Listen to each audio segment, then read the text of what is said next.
Hello everyone. तो drama इस तरह से स्टार्ट होता है कि हमें हमारी फीमेल लीड का इंट्रोडक्शन कराते हैं जिसका नाम हेजिन है और वो सियोल में रहती है। इस बड़े शहर की बिजी सी लाइफ में वो भी एक कंपीटिंग जिंदगी गुजार रही है। हेजिन एक्चुअली एक डेंटिस्ट है और बहुत अच्छी जगह काम करती है, लेकिन उसके साथ एक प्रॉब्लम है। वो लोगों के साथ ज़्यादा घुलती मिलती नहीं है, बहुत इंट्रोवर्ट टाइप की है। इसीलिए जो कोई भी उसके ज़्यादा क्लोज आने की कोशिश करता है तो वो खुद ही उसके और अपने बीच एक लाइन ड्रॉ कर देती है। अब वो अपने फ्लैट से रेडी होकर अपने ऑफिस में जाती है। यहाँ पर जब वो अपने पेशेंट का ट्रीटमेंट कर लेती है तो उसके बाद उसे एक फैशन मैगजीन में एक शू दिखाई देता है। ये शू इस पर उसकी बहुत अरसे से नजर थी। ये बहुत बड़े ब्रांड का था, बहुत एक्सपेंसिव, लेकिन वो खरीदना चाहती थी और वो इस तरह की चीजें अफोर्ड भी कर सकती थी और उसे शौक भी बहुत था। इसके बाद उसकी चीफ डॉक्टर उसे अपने पास बुलाती है और यहाँ पर उन दोनों के बीच बहस स्टार्ट हो जाती है। एक्चुअली चीफ डॉक्टर थोड़ी सी मीन टाइप की इंसान थी। वो बहुत लालची थी और यही चाहती थी कि जो पेशेंट भी उन लोगों के पास आए उसे एक्सपेंसिव से एक्सपेंसिव प्रोसीजर्स कराए जाएं, बेशक उनकी जरूरत हो या ना हो। उसे बस अपने बिजनेस के प्रॉफिट से मतलब था। लेकिन हेजिन इस टाइप की डॉक्टर नहीं थी। वो कभी भी लालची नहीं थी। वो अपने पेशेंट्स को सिर्फ उतनी ही दवाइयां देती थी जितनी उनको जरूरत होती थी। और इसी बात पर एक दिन उसकी और चीफ डॉक्टर की लड़ाई हो जाती है। वो इन दी एंड उनको यही कहती है कि आपको तो अपनी ओथ भी नहीं याद कि आपने क्या उठाई थी जब आप डॉक्टर बनी थी। ये कहते हुए वो वहां पर गाउन फेंकती है और क्विट करके निकल जाती है। अब उसके बाद वो शाम को अपनी बेस्टी के साथ बैठकर ड्रिंक कर रही थी। यहाँ पर उसके पास वही शूज थे जो काफी अरसे से वो लेना चाहती थी। एक्चुअली अपने ड्रीम्स पर वो कभी भी कॉम्प्रोमाइज नहीं करती थी। उसकी फ्रेंड कहती है अब तो जॉब चली गई है, तुम्हें थोड़ी बहुत बचत करनी चाहिए, सेविंग्स करो। लेकिन हाइजन को इस सब की कोई परवाह नहीं थी। अब उसके बाद वो टुन होकर सो जाती है। नेक्स्ट मॉर्निंग जब उसकी आंख खुलती है तो चीफ डॉक्टर ने उसे मैसेजेस किए हुए थे, बहुत गुस्से से भरे हुए, कि मैं तुम्हें इस काबिल नहीं छोड़ूंगी कि तुम इस फील्ड में कहीं पर भी जॉब तलाश करो। और इसी बात से उसे याद आने लगता है कि कल रात को ड्रंक होकर उसने सोशल मीडिया पर अपनी बॉस के बारे में कुछ उल्टा सीधा लिख दिया था और यही पोस्ट सारे लोगों ने पढ़ी थी और बॉस को गुस्सा आ गया था। और उसके बाद जल्द ही जिनको रियलाइज हो जाता है कि उसकी बॉस ने हाथ पैर मारने स्टार्ट कर दिए हैं और उसने जहाँ पर भी 2-3 जगहों पर अप्लाई किया था हर तरफ से उसे डिनाइल ही मिलता है। अब वो थोड़ी सी निराश हो जाती है और उसके बाद अपना मूड फ्रेश करने के लिए वो कहीं वेकेशन पर जाने का फैसला करती है। अब दूसरी तरफ हमें हमारे हैंडसम से हीरो को दिखाते हैं जिसका नाम है डूशिक। डूशिक एक सी साइड विलेज में रहता है और यहाँ पर उसका काम काफी अच्छा चल रहा है। एक्चुअली वो बहुत सारे काम करता है और हर काम में वो मास्टर ही था। एक दिन वो सर्फिंग कर रहा था और उसी दिन उसी बीच पर हेजिन भी आई हुई थी। वो अपने एक्सपेंसिव शूज साइड पर रखती है और बीच का नज़ारा एंजॉय कर रही थी। एक्चुअली बचपन में यहीं पर ही वो अपनी मम्मी के साथ वेकेशन मनाने के लिए आई थी और फिर मम्मी की याद में वो डैड को कॉल करती है। मम्मी की तो डेथ हो चुकी थी, लेकिन डैड उससे ठीक से बात नहीं करते, जिससे पता चलता है कि उनका रिलेशनशिप आपस में ज़्यादा अच्छा नहीं है। और जब वो वापस जाने के लिए मुड़ती है तो देखती है उसके वही ब्रांडेड एक्सपेंसिव शूज गायब हैं। वो हैरान रह जाती है। इतने में डूशिक उसके पास आता है, लेकिन सिर्फ एक ही शू लेके। बोलने लगती है कि काइंडली मुझे मेरा दूसरा शू भी ढूंढ दो। लेकिन वो बोलने लगता है कि तुम्हारी मैंने थोड़ी सी हेल्प की है, तुम आगे क्या चाहती हो, चिमट ही गई हो। पर हेजिन उसे कहने लगती है कि नंगे पैर में वापस कैसे जाऊं, मेरी गाड़ी यहाँ से बहुत दूर है। और ये कहता हुआ डूशिक वहां से चला जाता है कि तुम्हारी इतनी ही हेल्प कर सकता हूँ कि अपनी चप्पल तुम्हें दे दूँ। अब हेजिन वहां से जाते हुए स्मॉल से टाउन में 2 बच्चों को देखती है। उनमें से एक का टूथ गिर गया था। वो डेंटिस्ट थी तो तुरंत ही वहां पर करीब फार्मेसी में जाकर उनकी हेल्प करने लगती है। अब वही बच्चा जब अपनी मम्मी के पास जाता है तो सारी बात उनको बताता है कि किसने मेरी हेल्प करी थी। उसकी मम्मी उसी टाउन में एक छोटा सा फिश रेस्टोरेंट चलाती थी और उसका नाम था हुआ जियांग। अब वो हेजिन का थैंक्स करने के लिए उसे अपने रेस्टोरेंट पर बुला लेती है और उसे खाना खिलाती है। और वो उससे ये भी कहने लगती है कि हमारे इस छोटे से टाउन में कोई भी डेंटल क्लिनिक नहीं है। अगर तुम यहाँ पर अपना क्लिनिक स्टार्ट करना कंसीडर करो तो बहुत सारे पेशेंट्स मिलेंगे, क्योंकि यहाँ पर बहुत से ओल्ड पीपल हैं और उन्हें अक्सर टीथ के प्रॉब्लम ही रहते हैं। वो उसकी बात को बिल्कुल भी सीरियस नहीं लेती, लेकिन वहां से जाते हुए उसकी नज़र पड़ती है एक जगह पर रेंट्स की डिटेल लिखी हुई थी। वो देखती है तो उसे पता चलता है इस एरिया में शॉप्स या फिर रेंटल हाउसेस सब कुछ सियोल से बहुत ज़्यादा सस्ता है। एक दफ़ा उसके मन में ख्याल तो आता है, लेकिन फिर सोचती है मैं यहाँ नहीं रह सकती। वो वापस जाने वाली थी, लेकिन यहाँ पर उसके पेट में थोड़ी बहुत गड़बड़ होने लगती है, जिसकी वजह से वो एक कॉफी स्टोर में घुस जाती है वहाँ का टॉयलेट यूज करने के लिए। लेकिन साथ ही साथ उसने वहाँ पर कॉफी भी ऑर्डर कर दी थी। वहाँ का मालिक जब आता है तो उसके साथ बैठकर बातें करने लगता है, और जैसा कि हम जानते हैं कि हेजिन तो बहुत इंट्रोवर्ट है, उसे अच्छा नहीं लगता कि कोई खुल खुल कर उससे बातें करे। एक तो वहाँ की कॉफी अच्छी नहीं थी, और दूसरा वहाँ का ऑनर जिसका नाम ओह चंद था, उसने एक्चुअली म्यूजिक छोड़ा हुआ था। उसके एक एल्बम्स भी रिलीज हुए थे, और वो बस अपने म्यूजिक के बारे में उससे जबरदस्ती बातें करने लगता है। ये सारा कुछ हेजिन को बहुत अनोइंग लगता है। वो जैसे ही वहाँ से जाने लगती है, लेकिन बिल पे करते हुए उसे थोड़ा प्रॉब्लम फेस करना पड़ता है। उसका क्रेडिट कार्ड काम नहीं कर रहा था, तो वो कैश में पे करने को कहता है, लेकिन वो बोलने लगती है कि मैं किसी मशीन से जाकर निकाल लाती हूँ। लेकिन उसकी चप्पल की वजह से उनको लगने लगता है कि ये कोई गरीब सी लड़की है और यहाँ से कॉफी पीने के बाद भागने वाली है। पर वो उनको विश्वास दिलाने के लिए अपना फोन उन्हीं के पास छोड़ जाती है। पास की एटीएम मशीन में जाती है, लेकिन वो भी काम नहीं कर रही थी।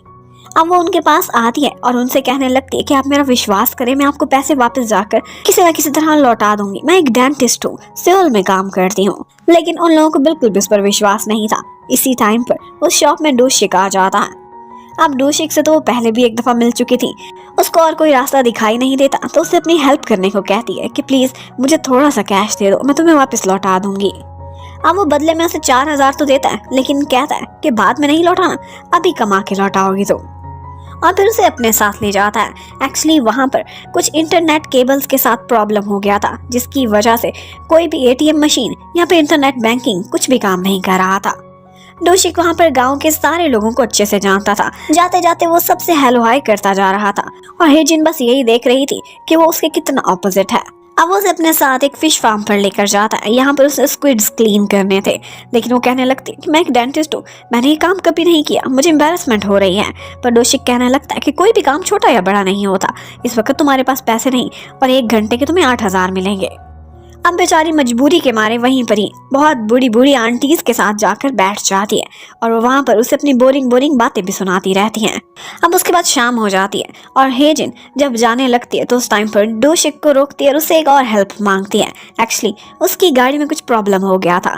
डोशिक आता है और एक मैकेनिक की तरह उसकी गाड़ी चेक करने लगता है।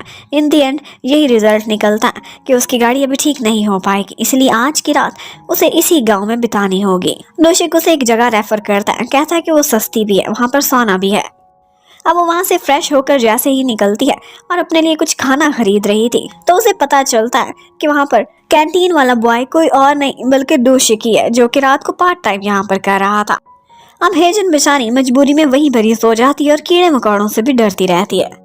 डोशिक अपना काम खत्म करके अपने घर जाता है, और यहाँ पर उसकी ग्रैंड माँ उसका वेट कर रही थी। एक्चुअली उसकी अपनी कोई फैमिली नहीं थी, और यही उसकी ग्रैंड माँ थी जो उसे अडॉप्ट किए हुए थी।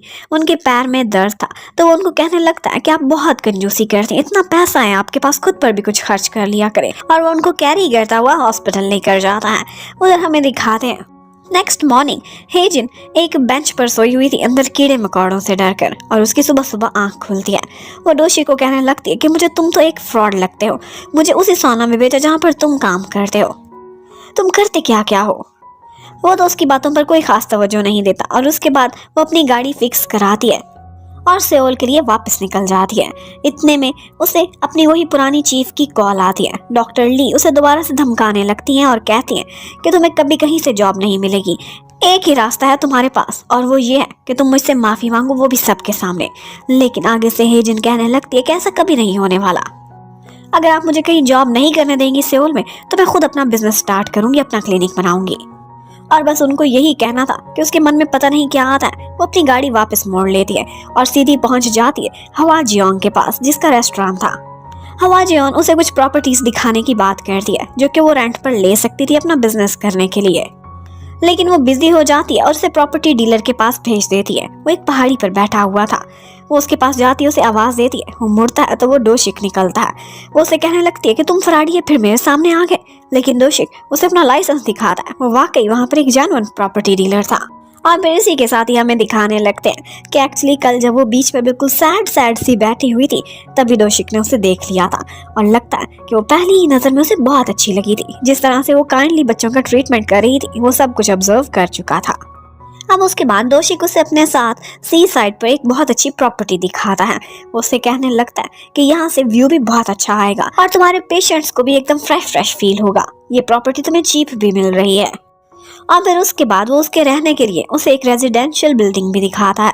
यहाँ पर ये घर उसे ज़्यादा पसंद तो नहीं आया था। वो उसे कहती है कि इसे रेनोवेशन करा दो और इसे मेरी पसंद का क्लासी सा इंटीरियर डिज़ाइन भी दो, फिर शायद मैं एक्सेप्ट कर सकती हूँ। और ये सारा कुछ दोशिक मान भी जाता है। एक्चुअली वो इस तरह का डिज़ाइनिंग का काम भी खुद ही किया करता था। अब थोड़ी देर बाद हेजिन को पता चलता है कि इन दोनों प्रॉपर्टीज की मालिक कोई और नहीं बल्कि हवा जियो की है। वो फिर से कहने लगती है कि मैं समझ गई, तुम दोनों फ्रॉड हो। ये मुझे उस प्रॉपर्टी डीलर के पास लेकर जा रही थी और खुद ऑनर थी उस प्रॉपर्टी की। मैं तुम लोगों के हाथों बेवकूफ़ नहीं बनने वाली। लेकिन वो कहने लगते हैं कि तुम चाहो तो रिसर्च करा लो, हमारे पास लाइसेंस भी है और हर तरह के डॉक्यूमेंट्स भी, और इससे सस्ता तुम्हें कुछ भी नहीं मिलने वाला। अब फाइनली वो उनके साथ अपनी डील फाइनल कर ही लेती है जब उसे कोई और ऑप्शन दिखाई नहीं देता। अब वो साइन करके ऑफिस से बाहर निकल रही थी। दोशिक उसके पीछे पीछे था। वो पूछने लगती है तो वो कहता है कि मैंने सारा दिन तुम पर वेस्ट किया, मेरी पेमेंट तो दो मुझे। अब वो उसे वेजेस भी दे देती है और इसके साथ साथ वो उसे अपने लाइसेंस भी दिखाता है। वो हर तरह के काम कर लेता था। 10 से 12 चीज़ों के जेन्युइन लाइसेंस उसकी पॉकेट में पड़े हुए थे। अब वहाँ से हेजिन वापस जाती है और अपनी पैकिंग करने लगती है। उसकी नर्स फ्रेंड जिसका नाम मिसेओन था वो काफ़ी ज़्यादा सैड हो जाती है और कहने लगती है कि तुम मुझसे दूर जा रही हो, मिडिल स्कूल के बाद ये पहली दफ़ा हुआ है। लेकिन हेजिन कहती है कि मेरे पास और कोई ऑप्शन भी नहीं और मुझे लगता है कि इस क्लिनिक में मैं काफ़ी सारा पैसा भी कमा सकती हूँ। अब फाइनली वो अपनी सारी शिफ्टिंग वहाँ पर करने लगती है और गाँव के लोग बिल्कुल उसे ऐसे देख रहे थे कि जैसे वो किसी फिल्म का नज़ारा देख रहे हो। लगता है उन्होंने कोई पहली दफा मॉडर्न लड़की अपने गांव में शिफ्ट होते देखी थी। अब शाम को दोशिक उसके पास आता है और उसे घर की डिटेल्स बताने लगता है। यहाँ पर वो उसे पासवर्ड भी बताता है और वो पासवर्ड ये था कि वो दोशिक की बर्थडे थी। वो उसे कह देता है। अब वो हैरान रह जाती है कि तुम मेरे से कितना क्लोज हो रहे हो, मेरे घर का पासवर्ड तुमने अपनी बर्थडे पर रख दिया, कोई सुनेगा तो क्या सोचेगा। लेकिन वो आगे से कहने लगता है मेरे अपने घर का पासवर्ड भी यही है। और वो और भी हैरान रह जाती है कि तुम कैसे मीन लड़के हो, एक लड़की को अपने घर का पासवर्ड बता रहे हो, तुमने मुझे समझ क्या रखा है। अब दोशिक उसके साथ कुछ डिटेल्स शेयर करने के बाद वहां से चला जाता है। और फिर नेक्स्ट मॉर्निंग हेजिन अपना दिन स्टार्ट करती है एक जॉगिंग के साथ। और गांव की बूढ़ी बूढ़ी सी ग्रैंड मास जब उसे वहां पर इस तरह से जॉगिंग करते देखती है तो सोचने लगती है कि सियोल की लड़की हमारे गाँव का माहौल खराब कर रही है, इसने कितने छोटे छोटे कपड़े पहने हुए हैं। अब जब थोड़ी देर बाद दोशिक अपनी ग्रैंड माँ के पास आता है तो वो सारी आंटीज उससे कहने लगती हैं कि ये जो लड़की जो तुम्हारे साथ फिर रही थी वो सियोल वाली डॉक्टर, वो किस तरह की है। आज सुबह उसने पता है किस तरह के कपड़े पहने हुए थे, इतनी टाइट उसकी पैंट थी और तो और उसका बेली बटन भी दिख रहा था। ऐसे कपड़े पहनकर वो यहाँ कैसे फिर सकती हैं, हमारी नजरें नहीं हट रही थी तो और लड़के क्या सोचते होंगे। अब ये सुनने के बाद तो दोशिक भी परेशान हो जाता है। उधर हमें हेजिन को दिखाते हैं। आज उसके पास हुआ जियोंग आती है और उससे कहने लगती है कि शाम को हमारे गांव में एक पार्टी है, तुम भी उस पार्टी में आना। वो आना तो नहीं चाहती थी लेकिन फिर सोचने लगती है कि वहां पर हो सकता है वो अपने क्लिनिक की थोड़ी पब्लिसिटी कर ले और अपने पेशेंट्स बढ़ाए। तो अब हेजिन उसी पार्टी में चली जाती है और वहाँ पर उसकी दोशिक से भी मुलाकात होती है जो कि उसी पार्टी में आज फोटोग्राफर का काम कर रहा था। वहाँ पर कुछ आंटीज के पास जाकर बैठ जाती है लेकिन उसकी बातों और उसके अंदाज रंग ढंग से लग रहा था कि वो वहाँ के लोगों में मुश्किल से ही एडजस्ट होगी। वहाँ पर ग्रैंड अपने हाथों से उसे एक निवाला बना कर ले रही है लेकिन वो साइड पर रख लेती है, शायद उसे वो अनहाइजेनिक लग रहा था। इतने में बाकी लोग भी आकर उससे कुछ बातें करने की कोशिश करते हैं लेकिन उसमें बहुत ज्यादा नखरा था। इवन कि एक सुपर स्टोर वाली आंटी उससे कहती है कि कुछ भी चाहिए हो तो मेरे स्टोर से खरीदना, लेकिन वो कहती है मैंने देखा था आपका छोटा सा स्टोर, वहां पर मेरे मतलब की चीजें ही नहीं थी। अब ये सब होने के बाद वो लोग उसे अकेला छोड़कर वहां से चले जाते हैं। उन्हें लग रहा था कि ये लड़की बहुत नखरे वाली और रूड है। इतने में वहां पर ओशन पहुंच जाता है और दोबारा से उसे अपने गानों की बातें सुनाने लगता है। लेकिन हेजिन उससे जान छुड़ाती है और पतली गली से वहां से निकल जाती है। दोशिक उससे पूछने लगता है कि तुमने कुछ खाया नहीं क्या। वो कहती है क्या मैं यहाँ का खाना खा सकती हूँ, ये सब कुछ खुला पड़ा हुआ है, अनहाइजेनिक लग रहा है, हर तरफ डस्ट ही डस्ट है, कितनी उसके ऊपर पड़ चुकी होगी। ये सब सुनने के बाद दोशिक हैरान रह जाता है जो कि हमेशा से उसी एनवायरनमेंट में रहा था। इतने में उसे एक कॉल आती है मिसेओन की और वो सुनते सुनते वो एक साइड पर एक कमरे में चली जाती है क्योंकि पार्टी में तो बहुत शोर था। अब अंदर जाकर वो उससे बातें करने लगती है। वो उससे उसी गांव के बारे में पूछ रही थी। वो गांव के लोगों के बारे में बोलती है कि यहाँ के लोग मुझसे बहुत डिफरेंट हैं। चम्मच की बजाय ये लोग हाथों से खाते हैं और खुले में ही खड़े होकर ये लोग खाना भी पकाते हैं। हर तरफ से डर्ट उड़कर उस पर पड़ती है और तो और वो ओचन के बारे में भी बहुत बातें करती है कि एक जबरदस्ती का सिंगर भी मुझे चिमटा हुआ है जो बहुत बेसुरा है। वेल अब क्या करूं, इतना कुछ इन्वेस्ट किया है बिजनेस के लिए, मुझे यहाँ ठहरना तो पड़ेगा। और उसे ये नहीं पता था कि उसका एक बटन दबाने पर वहां से म्यूजिक रूम से ये सारी आवाजें बाहर के लोग स्पीकर पर सुन रहे थे। और जैसे ही वो बाहर निकलती है तो सबके एक्सप्रेशंस को देखकर उसे समझ आ जाती है कि उसके साथ ये क्या कांड हो चुका है। वेल अब शाम को वो अपने घर पर परेशान सी बैठी हुई थी, इतने में उसकी एक डिलीवरी आती है और कोरियर वाला कोई और नहीं बल्कि वही डोशिक ही था। वो आज बहुत गुस्से में था और उससे कहता है कि तुम इस तरह से गांव वालों का दिल नहीं दुखाना चाहिए था। तुम पढ़ लिख गई, तुम्हारे पास डिग्री है, तुम डेंटिस्ट बन गई, तो क्या तुम इन सबसे बेहतर हो? किसी को क्यों छोटा समझती हो? वेल अब उसका मूड काफी खराब हो गया था, लेकिन थोड़ी देर बाद कोई दोबारा से उसके दरवाजे पर आता है और वो मी सेओन थी जो कि रोती हुई वहां पहुंच गई थी।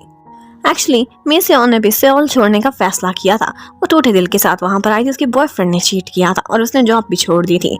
वो उससे कहने लगती है कि मैं अब यहीं पर ही तुम्हारे ही क्लिनिक में नर्स बन के रहूंगी। वेल अब नेक्स्ट डे वो दोनों क्लिनिक में जाती हैं और सुबह से शाम तक वेट करती हैं, एक भी पेशेंट नहीं आता। और तो और गांव में सारे लोग है जिनको देखकर उसे सीधे मुंह बात भी नहीं कर रहे थे। मी सियोन उससे पूछने लगती है कि इसकी क्या रीजन है, तो वो कहती है कि मुझसे ये गलती हुई थी, जो कल तुमसे मैंने बातें की थी वो सारी की सारी स्पीकर पर चल गई थी। अब वो स्ट्रेस्ड होकर शाम को जॉगिंग के लिए निकल जाती है और वहीं पर ही साइकिलिंग करता हुआ डोशिक भी पहुंचता है और उसे देखता है उसने फिर से वही छोटा सा आउटफिट पहना हुआ था। वो उससे कहने लगता है कि तुम्हारा ड्रेस तो सही है, लेकिन क्या तुम प्लीज ये यहाँ पर नहीं पहन सकती? वो कहने लगती है कि मैं चाहे बिकिनी पहन कर घूमूं, तुम्हें क्या मतलब इससे?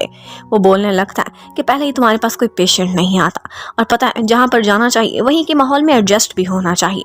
यहाँ के लोग ओल्ड फैशन है, तुम इन्हीं के अकॉर्डिंग इन्हीं के बीच एडजस्ट होगी तभी तो तुम्हारे पास तुम्हारा बिजनेस भी चलेगा। और वो मशवरा देता है कि इन लोगों से अपने रिलेशन ठीक करो तभी तो क्लिनिक चलेगा। अब वो नेक्स्ट डे सब लोगों के पास जाती है कोई ना कोई गिफ्ट लेकर, लेकिन वो सारे लोग उससे रूडली बिहेव कर रहे थे। डोशिक को ये सब पता चल गया था और उसे कहीं ना कहीं हेजिन के लिए बुरा भी फील हो रहा था। तो वो नेक्स्ट डे उसे अपने साथ लेकर जाता है। जब देखता है कि वहाँ पर कोई पेशेंट नहीं आ रहा, वो उससे कहता है कि यहाँ पर गाँव वालों की एक मीटिंग हो रही है, तुम भी साथ चलो और उनसे अपोलोजाइज करो। लेकिन वो इनकार करती है। उसे समझाता है कि इस तरह से नखरा दिखाने से कुछ नहीं होगा, तुमने उनका दिल दुखाया है तो अब माफी तो मांगनी पड़ेगी। तो अब डोशिक उसे लेकर बाकी लोगों के पास पहुंच जाता है। सब लोगों का उसे देखकर मूड खराब हो गया था, लेकिन डोशिक उसके और बाकी लोगों के बीच एक ब्रिज बन जाता है और कहता है कि बहुत शर्मिंदा है, ये पहली दफा ऐसी जगह पर आई थी इसलिए एडजस्ट होने में मुश्किल थी, इसने कुछ गलत बोल दिया है जिससे आपका दिल दुखा है, ये आपसे माफी मांगने आई है। और तो वो उसकी तरफ से उन्हें एक ट्रीट भी देता है। ट्रीट में उसने बहुत सारे खाने ऑर्डर किए हुए थे। तो अब विलेजर्स ने उसको खुले दिल से माफ भी कर दिया था। अब शाम को वो लोग वहाँ से वापस लौट रहे थे तो वो डोशिक को थैंक्स करती है, लेकिन वो आगे से उससे कहने लगता है कि अपना हाथ आगे बढ़ाओ और उसके हाथ पर वो एक बिल थमा देता है और वो बिल था उन चीज़ों का जो उसने गांव के लोगों को ट्रीट में दी थी। कहता है कि ये तो तुम्हें भरने पड़ेंगे। अब नेक्स्ट डे सारे गांव वालों ने इकट्ठे होना था अपने गांव की क्लीनिंग करने के लिए। वो लोग हेजिन को भी बुलाते हैं पर वो आती ही नहीं है। मजबूरन डोशिक को उसे जगाने के लिए पहुंचना पड़ता है। वो बहाने लगाती कि आज मुझे फीवर है, लेकिन वो साथ में थर्मोमीटर भी लेकर आया था। उसे बिल्कुल फीवर नहीं था। उसे अपने साथ पकड़ता है और ले जाता है साफ सफाई कराने के लिए। और फिर उसके बाद नेक्स्ट डे फाइनली हेजिन का इंतजार ओवर होता है जब उसके क्लिनिक में पहला पेशेंट आ गया था। वो बहुत खुश होती है और कहती है कि एक बिगिनिंग है। अब शाम को क्लिनिक बंद करके जब वो जा रही थी तो ओचन को देखती है। लगता था कि वो अभी तक हर्ट है, लेकिन वो उसके पास आती है और कहती है कि मैंने अब आपकी एल्बम सुनी है, पहले सुनी ही नहीं थी। और वहाँ से उसके एक गाने की काफ़ी तारीफ करती है और कहती है कि मुझे सच में आपका स्टाइल बहुत पसंद आया है और जो भी कहा था उसके लिए मैं सॉरी करती हूँ। ये सुनते ही ओचन बहुत खुश हो जाता है। बस इतनी छोटी सी बात करके उसने अपने और ओचन के बीच सारे रिलेशंस ठीक कर लिए थे। अब उसके बाद वो डोशिक का थैंक्स करने जा रही थी, लेकिन वो ऊंची जगह पर बैठा हुआ था। उसकी आवाज़ सुन नहीं पाता, उसे ऊपर आने को बोलता है। वो जैसे ही ऊपर आने वाली थी वो स्लिप हो जाती है। अब जैसे ही वो गिरने वाली थी तो डोशिक उसे संभाल लेता है और एक रोमांटिक सा सीन क्रिएट हो जाता है। और फिर उसके बाद हमें एक फ्लैशबैक के थ्रू पता चलता है कि एक्चुअली हेजिन और डोशिक दोनों बचपन में भी मिले हुए हैं। इसी बीच पर जब हेजिन आई थी तो वहाँ पर डोशिक के दादाजी ने ही उनकी फोटोज बनाई थी। अब उसके बाद हमें दिखाते हैं कि डोशिक एक दिन बहुत हैरान होता है क्योंकि बार बार उसे डिलीवरी करने के लिए हेजिन के घर पर आना पड़ता था। उसने बहुत सारे पार्सल्स ऑर्डर किए हुए थे। वो पूछने लगता है तो वो कहती कहती है कि मेरी एक फ्रेंड की शादी है सियोल में, मैंने जाना है, उसके लिए मुझे परफेक्ट दिखना चाहिए। इसीलिए वो बिल्कुल एक क्रेजी गर्ल की तरह शॉपिंग पे शॉपिंग किए जा रही थी। अब जब उसने सियोल जाना होता है नेक्स्ट डे, तो उसके दरवाजे के बाहर डोशिक रेडी होकर खड़ा हुआ था और वो उसे कहता है कि प्लीज मुझे साथ ले जाओ। लेकिन वो अकेला नहीं था, बल्कि साथ साथ 3 ग्रैंड मास भी थी। अब हेजिन बेचारी क्या करती, उसे उनको भी लिफ्ट देनी पड़ती और उनके बहुत सारे सामान को भी। अब सारा रास्ता ग्रैंड मास उससे बातें करती चली आती है, लेकिन हेजिन जो बहुत इंट्रोवर्ट टाइप की थी, उसे इस तरह से लोगों में घुलना मिलना बिल्कुल भी अच्छा नहीं लगता। वो उनको उनकी डेस्टिनेशन पर उतार देती और उसके बाद डोशिक से कहती कि तुमने मेरे साथ अच्छा नहीं किया। अब वो भी एक जगह पर उतर जाता है, लेकिन वो अपना फ़ोन उसकी गाड़ी में भूल गया था। अब हेजिन जैसे ही पार्टी में पहुंचती है तो उसकी सारी फ्रेंड्स उसे नीचा दिखाने की कोशिश कर रही थी, क्योंकि वो सियोल में रहती हैं। लेकिन हेजिन भी किसी से कम नहीं थी। वो उनको बताती है कि वहाँ पर मेरा क्लिनिक बहुत अच्छा चलता है और वैसे भी मैं इंडिपेंडेंट हूँ, मुझे किसी के अंडर काम करने की ज़रूरत नहीं। और एक नई रिसर्च भी आई है, कंट्री साइड में आजकल डॉक्टर ज़्यादा कमा रहे हैं। वैसे भी उस एरिया में सिर्फ मेरा एक ही डेंटल क्लिनिक है, इसलिए मेरा कोई कंपटीशन भी नहीं। जब उसकी फ्रेंड वहाँ से जा रही थी तो उसकी मम्मी काफ़ी सैड हो रही थी। ये सीन जब वो देख रही होती है तो ऊपर से डोशिक भी आ जाता है उससे अपना फ़ोन लेने के लिए। वो उसे वहाँ से पकड़कर साइड पर लेकर जा रही होती है और उसी टाइम पर उसे डर था कि कोई देखे ना, पर उसकी फ्रेंड्स ने देख लिया था। अब वो दोनों सियोल से वापस आ रहे थे और यहाँ पर डोशिक सारा रास्ता सोता रहता है। अब उसके बाद घर पहुंचकर हेजिन देखती है तो उसकी वही फोटो ग्रुप में किसी ने वायरल कर दी थी। हर कोई यही समझ रहा था कि हेजिन ने उस गांव में जाकर अपना एक बॉयफ्रेंड बना लिया है, लेकिन सब ये भी कह रहे थे कि उसका बॉयफ्रेंड बहुत ज़्यादा हैंडसम है। पहले वो परेशान तो होती है, लेकिन डोशिक का हैंडसम फेस देखकर फिर उसे तसल्ली भी हो जाती है कि कोई ऐसा बुरा भी स्कैंडल नहीं है। फिर हम नेक्स्ट डे दिखाते हैं कि हुआ जियोंग डोशिक के साथ मिलकर कुछ ऑफिसर्स के पास आती है और जो गंदगी उसके रेस्टोरेंट के सामने किसी ने फेंकी थी वो सारी लिटरिंग उठाकर उनके ऑफिस में जाकर रख कर आती है और कहती है कि मैं हमेशा यहाँ पर फेंक कर जाया करूँगी जब तक आप लोग हमारे लिए CCTV अरेंज नहीं करते। और एक्चुअली वो ऑफिस किसी और का नहीं, वहाँ का ऑफिसर उसका एक्स हस्बैंड था। और जैसा कि हम जान सकते हैं कि ज़बरदस्त आइडिया डोशिक के अलावा और किसी का नहीं हो सकता। उधर हमें मिसियोन को भी दिखाते हैं। आजकल वो बहुत ज़्यादा रेडी होकर बैठा करती थी अपने क्लिनिक पर, क्योंकि वहाँ पर एक कॉप अपने ट्रीटमेंट के लिए आया था और उस कॉप पर लगता है कि मिसियोन का दिल भी आ चुका था। और यही बात हेजिन ने भी नोटिस की थी। वो मिसियोन को काफ़ी छेड़ती है और वो आगे से कहती है कि मैं क्या करूँ। वो कॉप जिसका नाम मिस्टर चो है, वो अपने यूनिफॉर्म में लगता ही बहुत क्यूट और हैंडसम है। अब नेक्स्ट डे हेजिन के क्लिनिक में एक पेशेंट आती है और वो थी डोशिक की ग्रैंड माँ। एक्चुअली उनके टीथ में काफ़ी प्रॉब्लम था और उन्हें इम्प्लांटेशन की ज़रूरत थी, लेकिन ये ट्रीटमेंट बहुत एक्सपेंसिव होने वाला था। वो उनसे कहने लगती है कि अगर आपने अपने टीथ रिमूव करने की कोशिश की तो इन्फेक्शन फैल भी सकती है और इस उम्र में आपको खतरा भी हो सकता है। लेकिन दादी माँ उसे काफ़ी गुस्सा आता है। वो कहती है कि मैं इतना एक्सपेंसिव ट्रीटमेंट नहीं लेने वाली। लेकिन यहाँ पर आगे से हेजिन उनसे थोड़ी सी रूडली बिहेव करती है और कहती है कि इतना पैसा रख के आपने क्या करना है जब आप अपनी हेल्थ पर ही खर्च नहीं कर रही। तो अब दादी तो नाराज़ होकर वहाँ से चली जाती है। डोशिक उनसे कहने लगता है कि देखिए मेरे पास सेविंग्स है, मैं आपके ट्रीटमेंट पर खर्चा करूँगा। लेकिन दादी उसकी बात नहीं मानती। अब डोशिक जाता है और हेजिन से कहने लगता है कि तुम थोड़ा सा स्वीटली दादी से बात कर लेती, वो इतनी बूढ़ी है, उनसे रूडली बोला तुमने। और फिर उससे कहने लगता है कि मैं चोरी चोरी तुम्हें सारी पेमेंट कर दूंगा, प्लीज़ दादी को कहो कि डिस्काउंट लगा हुआ है। लेकिन हेजिन कहने लगती है कि मैं अपने पेशेंट से कुछ नहीं छुपाती और मैं झूठी रसीदें नहीं बनाऊंगी। और साथ ही साथ हेजिन बहुत ज़्यादा इमोशनल भी दिखाई दे रही थी। कहती है कि अच्छे पेरेंट्स का सिर्फ यही फ़र्ज़ नहीं होता कि वो बच्चों के लिए सेविंग्स करें, बल्कि उनकी ये भी ड्यूटी होती है कि अपनी हेल्थ का ख्याल रखें और देर तक उनके साथ हेल्थ दीजिए। अब ये सुनकर डोशिक को कुछ तो अंदाज़ा हो चुका था।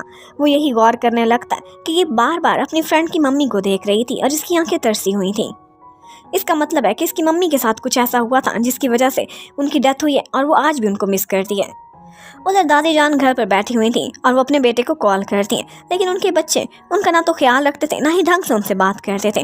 और आज पता नहीं कि उनको रियलाइज़ होने लगता है कि मैं अपनी हेल्थ पर खर्च नहीं कर रही और सारी मैंने सेविंग्स इनके लिए रखी हुई हैं, क्या इन रूड और बदतमीज़ बच्चों के लिए जिनको मेरी कोई परवाह भी नहीं है और ना ही वो मुझे पूछने और देखने के लिए आते हैं। अब उसी टाइम पर हेजिन भी दादी माँ से मिलने के लिए आती है और उनके साथ बैठकर वो खाना भी खाती है। आहिस्ता आहिस्ता वो बदलने लगी थी। अब जाते जाते वो उनसे कहने लगती है कि मुझे पता है ये टूथ कितनी पेनफुल होती है, और हाँ अगर आपको ये एक्सपेंसिव लग रहा है तो मैं आपको एक ऑफ़र देती हूँ। वो ये है कि मैं अपने मटेरियल्स और अपनी सर्विसेज के कोई चार्जेस नहीं लूँगी, फ्री तो नहीं कर सकती, लेकिन प्लीज़ आप क्लिनिक पर आ जाए, अपना ख्याल रखें और फिर नेक्स्ट डे दादी माँ एकदम स्टाइलिश और कूल बनकर खुद स्कूटी चलाती हुई उसके क्लिनिक पर आ जाती हैं और सारी की सारी एडवांस पेमेंट भी दे देती हैं और कहती हैं कि मैंने सारी ज़िंदगी इतना कमाया है, अब ज़िंदगी के इस हिस्से में मैं चाहती हूँ कि मुझे खाने पीने में कोई रोक टोक ना हो।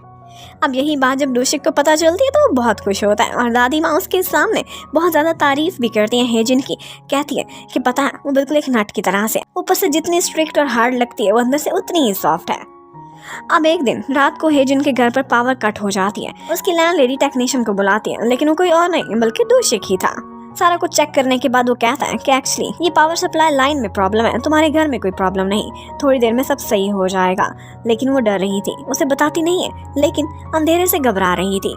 डोशिक भी समझ जाता है और उसके साथ कुछ समय बिताने के लिए वहीं पर बैठ जाता है। वो एक बहाने से उसे रोकती है कि आइसक्रीम मेरे फ्रिज में पड़ी मेल्ट हो जाएगी, तो क्यों ना हम दोनों खा लें।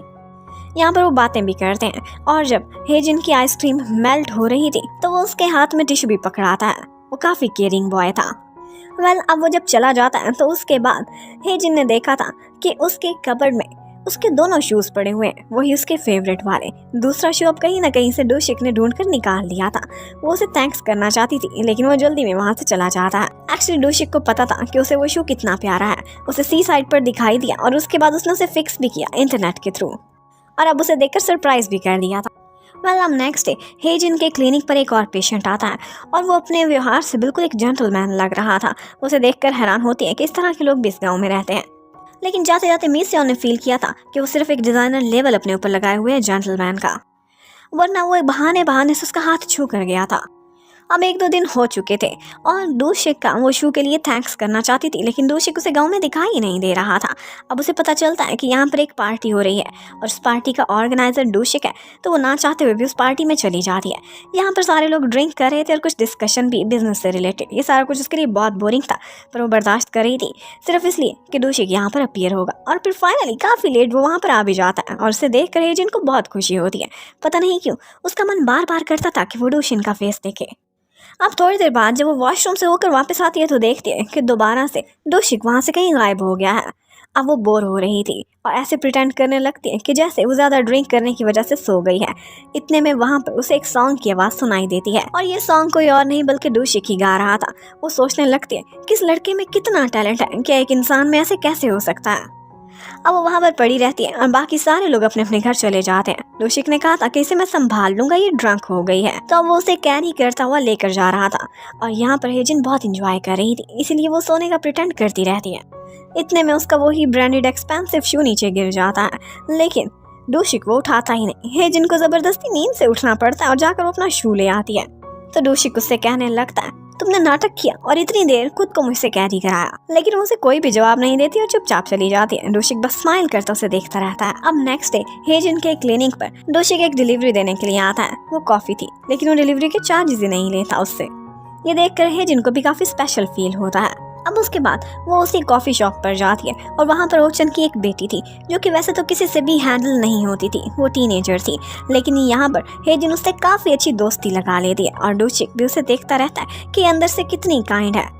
अब उसके बाद नेक्स्ट डे डोशिक ने अपना डे ऑफ लिया था और उस दिन उसे बहुत से लोग काम के लिए एक्स्ट्रा वेजेस भी देने लगते हैं, लेकिन वो कहता है कि आज के दिन मेरी छुट्टी है, आज चाहे जो मर्जी हो जाए, मैं तो कोई काम नहीं करने वाला। और उस दिन वही डबल फेस्ड पेशेंट दोबारा से क्लिनिक पर आता है, जिसे देखकर मिसियोन बहुत नर्वस सी हो जाती है और जब वो उसे ट्रीटमेंट दे रही थी तो वो जानबूझकर उसकी बैग को छू रहा था और यहीं पर ही हाइजिन ये सारा कुछ देख लेती है। उस पर बहुत चिल्लाती है और उसे उठाकर क्लिनिक से बाहर फेंकने लगती है।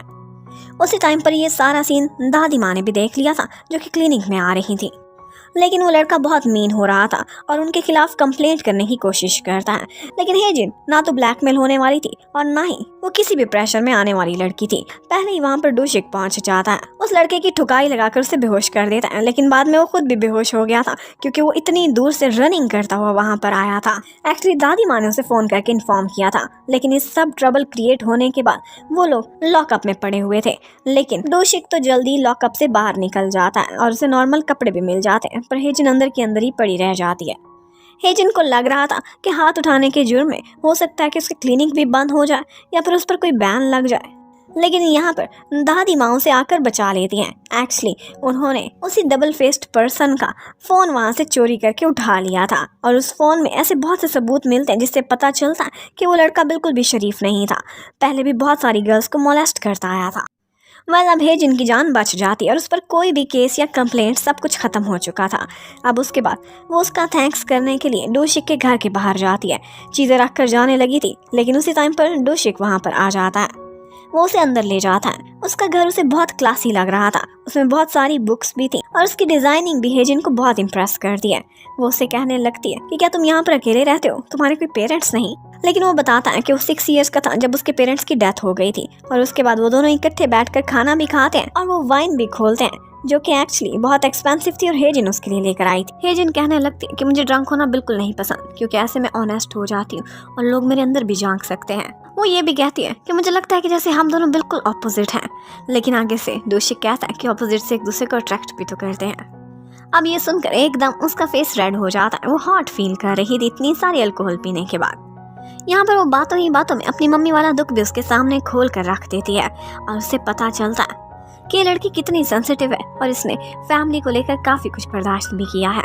यहाँ पर वो अपने ठंडे ठंडे हाथ उसकी चीक्स पर रखता है और वो दोनों काफ़ी देर तक एक दूसरे को देखते रहते हैं। तब जब नेक्स्ट डे जैसे ही हेजिन की आंख खुलती है तो वो देखती है कि वो तो डोशिक के बाजू में लेटी हुई है, उसी के घर पर सो गई थी। अब वो जल्दी जल्दी वहां से भाग जाती है कि कोई देख ना ले, लेकिन देख तो चुके थे। विलेजर्स में से एक लेडी ने देखा था और जिस तरह की वो लेडी थी वो तुरंत ही ये खबर पूरे विलेज में फैला देती है। और जब तक हेजिन अपने घर तक वापस पहुंची थी, सारे लोगों को ये पता चल गया था कि कल रात वो डोशिक के घर पर ठहरी थी। मिस यॉन भी घर पहुंचते ही उससे पूछने लगती है कि हर जगह यही बात है, बताओ सच क्या है। अब हेजिन को तो कुछ याद भी नहीं था कि कल क्या हुआ है। अब उसे थोड़ी बहुत यादें आने लगती हैं। उसे ऐसा लगता था कि जैसे डोशिक के घर से वो बाहर चली गई थी और उल्टी सीधी हरकतें कर रही थी और उसके बाद वो बिल्कुल ब्लैक आउट थी। अब जब वो अपने क्लिनिक के लिए जा रही थी तो सारे लोग उसे अजीब अजीब नजरों से देखकर गॉसिप कर रहे थे। यहाँ पर वो डोशिक को देखती है, जानबूझकर उसे रोक लेती है ताकि सबके सामने बिल्कुल नॉर्मल एक्ट करे और फिर उसके साथ ही बैठकर वो नाश्ता भी करती है। यहाँ पर वो उससे कहने लगती है क्या कल कुछ हुआ था। भी आगे से हैरान रह जाता है। फिर वो कहने लगती है कि सबके सामने बिल्कुल हमने नॉर्मल एक्ट करना है, जैसे हम सिर्फ फ्रेंड्स हैं और सबको ऐसे लगेगा कि जैसे वो खुद ही गलत सोच रहे हैं। और उसी टाइम पर गांव के लोग उन्हें रेस्टोरेंट के बाहर से झांक के देख रहे थे। अब नाश्ते के बाद डोशिक उसके पास कॉफी लेकर आने लगता है, लेकिन आगे से हेजिन उससे कहने लगती है कि कहीं तुम मुझे लाइक तो नहीं करते, मुझ पर हिट तो नहीं कर रहे। डोशिक हैरान रह जाता है कि ये क्या कह रही है। वो फौरन ही कह देती है कि तुमने मेरे लिए इतना कुछ किया, मेरा शू तलाश किया, मेरी हर जगह हेल्प करने पहुंच जाते हो, मेरे क्लिनिक पर लड़के से लड़ाई भी की। इसका मैं यही मतलब लूंगी ना, लेकिन एक बात क्लियर कर दूं, हम दोनों एक डिफरेंट सोशल स्टेटस से हैं। मैं इतनी पढ़ी लिखी हूँ, एक डॉक्टर हूँ, और तुम सिर्फ गांव के एक मामूली से लड़के। दिस इज इम्पॉसिबल, इसलिए सपने देखना छोड़ दो। डोशिक को उसकी बातें बहुत बुरी लगती हैं और वो खामोशी से वहां से चला जाता है। अब क्लिनिक में वापस आकर मिस यॉन उससे बातें कर रही थी तो वो उसे कहती है कि देखो इस तरह की गॉसिप्स में ना पड़ो, मैं इतनी बड़ी डॉक्टर हूँ, सियोल से पढ़कर आई हूँ, मैं डोशिक के लिए टू गुड हूँ। लेकिन वो आगे से कहने लगती है इसमें ऐसी कौन सी बात है, तुम्हें पता है उसने ग्रेजुएशन कहाँ से की है? सियोल नेशनल यूनिवर्सिटी से, जो कि उनके देश की सबसे बड़ी टॉप स्टूडेंट्स की यूनिवर्सिटी थी। ये सुनकर तो हेजिन का मुंह खुला का खुला रह जाता है। उसे पता चलता है कि गाँव वालों के थ्रू मिस यॉन ने ये पता लगाया है कि उनके गाँव में सबसे मिस्टीरियस इंसान अगर कोई है तो वो डोशिक है। वो बहुत इंटेलिजेंट था, मैथ्स में ओलंपियड है, इसके अलावा वो अच्छा फाइटर भी है, और तो ग्रेजुएशन के 5 साल वो गायब रहा है। इसकी वजह से उसे इतना मिस्टीरियस बोलते हैं। कोई कहता था कि शायद वो नॉर्थ कोरिया में एक स्पाई बनकर चला गया था, तो कोई कहने लगता है कि कहीं इसने मर्डर तो नहीं किया, उसके बाद ये किसी असाइलम में रहा हो, या फिर पता नहीं ये इंटेलिजेंस में चला गया हो। लेकिन जो भी है वो था बहुत ज़बरदस्त इंसान। और यही बात मिस यॉन उसे समझाने की कोशिश करती है और कहने लगती है कि तुम ली के बारे में कैसे बोल सकती हो, कितना बुरा एक्सपीरियंस उसने तुम्हें लाइफ में दिया था, किसी को नीचा ना देखो। और फिर उसके बाद ली का नाम सुनते ही हेजिन सैड हो जाती है। हमें फ्लैशबैक में दिखाते हैं कि जब वो एक सिंपल सी स्टूडेंट हुआ करती थी तो ली एक बहुत क्लासी सा बॉय था जो कि उसका बॉयफ्रेंड था, लेकिन एक दफ़ा उसने उसकी चोरी चोरी बातें सुन ली थी। वो हमेशा से हेजिन को नीचा देखता था, कहता था बिल्कुल सीधी सादी सी कंट्री गर्ल लगती है, सियोल की तो लगती ही नहीं। और इसी बात से उसका दिल इतना दुखा था कि लगता है इसी वजह से वो आज तक इतनी क्लासी और ब्रांडेड बनकर रहती है। उधर डोशिक आज अपने गांव में एक फोटोग्राफर को देखता है और वो उसे वहां पर गिरने से बचा लेता है जहां पर उसकी जान भी जा सकती थी। और वो फोटोग्राफर कोई और नहीं बल्कि हमारे ड्रामे का सेकंड मेन लीड है और उसका नाम जी सेयोंग है। और यही लड़का हेजिन का कॉलेज और यूनिवर्सिटी में फ्रेंड भी रहा था। वो दोनों काफी अच्छे फ्रेंड हुआ करते थे। अब डोशिक थोड़ी देर उसके साथ घूमता फिरता है, उसे अपने गाँव की सैर कराता है और डिफरेंट व्यू पॉइंट्स भी दिखाता है फोटोग्राफी के लिए। लेकिन उसके बाद जब वो लोग रेस्टोरेंट पर खाना खा रहे थे के बीच एक बात पर बहस हो जाती है और वो ये थी कि फिश को फर्मेंटेशन कैसे करनी चाहिए। डोशिक हमेशा से सी साइड रहा था, उसे फिश के बारे में ज्यादा इन्फॉर्मेशन थी। उधर हेजिन अब काफी शर्मिंदा थी जो बात उसने डोशिक से की थी उस बारे में। लेकिन फिर उसे आज काम पर जाना था। स्कूल में बच्चों को उसने ओरल हेल्थ से रिलेटेड लेक्चर देना होता है और इसके लिए मिसियोन उसके साथ आज नहीं जा सकती थी क्योंकि उसके पेट में गड़बड़ थी। यहाँ पर मिसियोन अपनी जगह एक असिस्टेंट भेज देती है जो कि हेजिन की हेल्प करेगा, लेकिन वो कोई और नहीं बल्कि डोशिक ही निकलता है जो कि आज बहुत स्मार्ट लग रहा था। और डोशिक उससे कहने लगता है कि ये ना समझना मैं फिर तुम्हारे पीछे पीछे चला हूँ, मैं तुम्हें बिल्कुल भी मिस नहीं कर रहा था, बल्कि मैंने as a part time job इस काम को एक्सेप्ट किया है। अब उसके बाद वो बच्चों के सामने टीथ की हेल्थ से रिलेटेड बहुत कुछ परफॉर्म करते हैं और उनको नॉलेज देते हैं। लेकिन यहाँ पर बच्चे बाद में उनसे फ्रेंडली गॉसिप करने लगते हैं और गांव में जैसा कि बात फैली हुई थी वैसे ही बच्चों को भी सबको पता था कि जैसे हेजिन और डोशिक डेट कर रहे हैं। वो उनसे पूछने लगते कि क्या आप दोनों सीक्रेट लवर्स कब शादी कर रहे हैं। अब काम खत्म करने के बाद डोशिक अपना हाथ आगे बढ़ाता है मानो ऐसे जैसे हेजिन का हाथ मांग रहा हो, लेकिन एक्चुअली वो अपनी पेमेंट मांग रहा था इस पार्ट टाइम जॉब के लिए। लेकिन उसके पास कैश नहीं थी तो वो उससे कह देता है ठीक है फिर मुझे खाना ही खिला देना। अब खाना खाते हुए हेजिन को तो बिलीव ही नहीं था गांव वालों की गॉसिप्स पर, तो वो डोशिक से पूछने लगती है कि क्या तुम वाकई इंजीनियर हो, तुमने सियोल नेशनल यूनिवर्सिटी से ग्रेजुएट किया है, अगर किया है तो ये क्वेश्चन सॉल्व करके दिखाओ। उसने कुछ बंच ऑफ क्वेश्चंस रखे हुए थे जो कि बहुत डिफिकल्ट थे। डोशिक उन्हें 5 मिनट में ही सॉल्व करके दिखा देता है और उसे अब ये कंफर्म हो गया था कि ना सिर्फ वो इंजीनियर है बल्कि बहुत स्मार्ट बॉय भी है। लेकिन इन दी एंड डोशिक उससे कहने लगता है कि तुम कितनी नैरो माइंडेड हो। एक्चुअली वो किसी बड़े शहर में इसलिए नहीं रहता था क्योंकि उसे पीस ऑफ माइंड चाहिए था और वो सुकून उसे सिर्फ और सिर्फ अपने सी साइड विलेज में मिलता था। लेकिन इन दी एंड उन दोनों के फेस पर स्माइल थी और लग रहा था कि वो लोग अपने गिले शिकवे भुला चुके हैं। वहाँ से वापसी पर बारिश होने लगती है और यहाँ पर डोशिक चाहता था कि हेजिन बारिश में भीगे और उसके साथ एंजॉय करे क्योंकि लगता है उसने ये पल पहले कभी भी नहीं देखे थे। वो दोनों बारिश में बहुत ज्यादा एंजॉय करने लगते हैं और रेस्टोरेंट की मालिकन भी देख रही थी कि वो दोनों एक साथ बहुत अच्छे लगते हैं। यहाँ पर वो एक दफा हेजिन के माथे को छूता है और यहीं से ही हेजिन को पुरानी यादें आने लगती हैं कल रात की। हेजिन ने ड्रंक होकर डोशिक को एक किस भी की थी। वो उससे पूछती है कि क्या कल हमारे बीच कुछ हुआ था, लेकिन डोशिक कहता है नहीं कुछ भी नहीं हुआ था। और बस इसी के साथ ही हमें दिखाने लगते हैं कि एक्चुअली डोशिक को बुरे बुरे सपने आया करते थे और इसी बात को लेकर वो अक्सर साइकियाट्रिस्ट से भी डिस्कशन करता था। अब इसकी रीजन क्या है ये तो हमें आगे जाकर पता चलेगा। तो अब हेजिन को तो सारा कुछ याद आ गया था उस किस के बारे में, लेकिन डोशिक ने इनकार कर दिया था। हेजिन सोचने लगती है कि अब उसे डोशिक से फासला रखना चाहिए ताकि दोबारा कुछ भी ऐसा ना हो। वो तो डोशिक को दिखाते हैं उसे भी अपनी और हेजिन की फर्स्ट किस याद थी, लेकिन ये सोचकर उसने हेजिन को कुछ भी नहीं बताया था ताकि वो कहीं उससे दूरियां ना कर ले और एज अ फ्रेंड भी उससे दूर ना हो जाए। लेकिन फिर भी हेजिन उससे फासला रखने लगी थी। नेक्स्ट डे सुबह ही सुबह वो कॉफ़ी लेने के लिए जाती है, लेकिन यहाँ पर वो प्रेफर करती है कि डोशिक के हाथ की बनी हुई कॉफ़ी मैं नहीं लूँगी बल्कि मिस्टर होचिन के हाथ की लूँगी।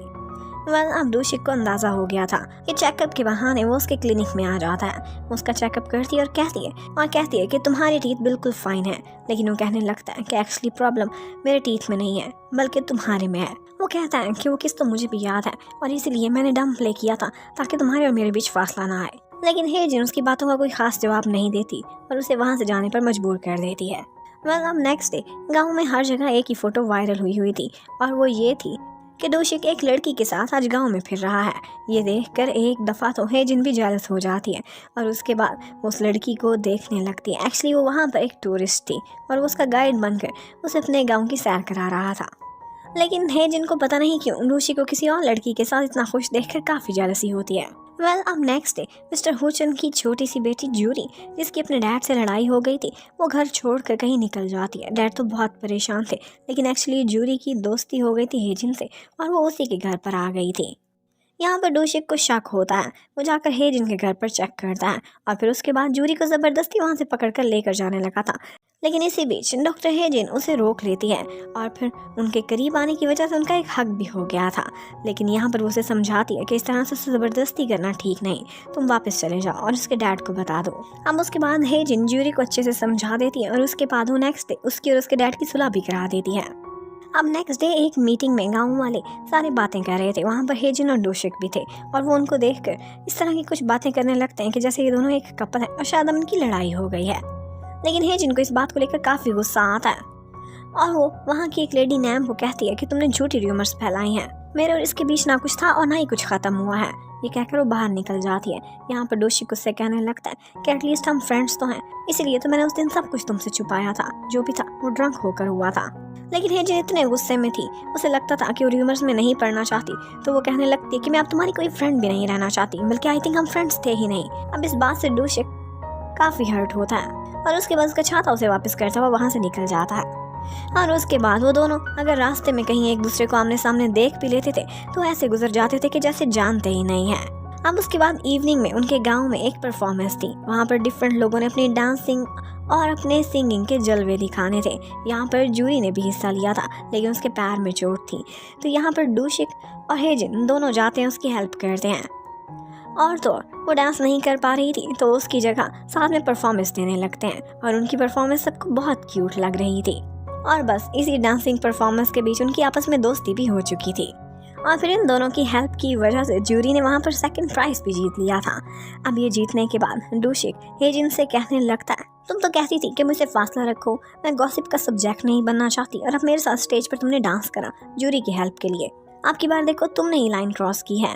और इसी बात पर लड़ते लड़ते उन दोनों की आपस में दोबारा से सुलह हो चुकी थी। वहाँ से वापस जाते हुए हेजिन होचन और जूरी को जब देखती है तो उसे भी अपने डैड की याद आ जाती है और वो उनको एक कॉल भी करती है। एक्चुअली उसकी मम्मी के चले जाने के बाद उसके डैड ने जब सेकंड मैरिज की थी तब एक दफ़ा उसने भी घर छोड़ने की कोशिश की थी। अब उसके बाद उनके गांव में फायरवर्क्स होने लगते हैं। यहाँ पर डोशिक फायरवर्क्स कम और हेजिन को ज़्यादा देख रहा था और कहने लगता है कि ये नज़ारा वाकई बहुत सुंदर है। यहाँ पर वो पानी में गिरने ही वाला था कि कोई आकर उसे संभाल लेता है और वो था जी सेओंग, जिसने उसकी हेल्प का लगता है बदला चुकाया था। हेजिन पहचान जाती है और वो दोनों एक दूसरे को देख रहे थे, जबकि डोशिक उनको देख देख कर जेलस हो रहा था। मैडम ली सेओंग गांव के बाकी लोगों से मिलने के लिए जाता है और बहुत से लोग वहाँ पर उसे जानते भी थे क्योंकि वो एक शो डायरेक्टर था, कोरिया में बहुत फेमस भी। बहुत से लोग वहाँ पर उसका शो देखते भी थे और उससे इम्प्रेस भी थे। वो उनके साथ मिलकर डिनर करने लगता और बताता है कि मैं अपने अगले प्रोजेक्ट की शूटिंग आप लोगों के गाँव में ही करने वाला हूँ। मतलब यहाँ पर ली सेओंग और हेजिन जब आपस में बातें कर रहे थे तो डोशिक को बहुत जेलसी होती है। वो बिल्कुल भी उनको तन्हा नहीं छोड़ रहा था, बल्कि बार बार उनकी बातों में इंटरप्ट करता रहता था कि वो ज़्यादा क्लोज ना हो पाए। अब वो जाते जाते सेओंग को कहता है कि तुम मेरे साथ मेरे घर पर ड्रिंक के लिए चलो, लेकिन ये सुनते ही हेजिन पता नहीं क्यों इनसिक्योर फील करती है और कहती है कि मैं भी साथ चलूंगी।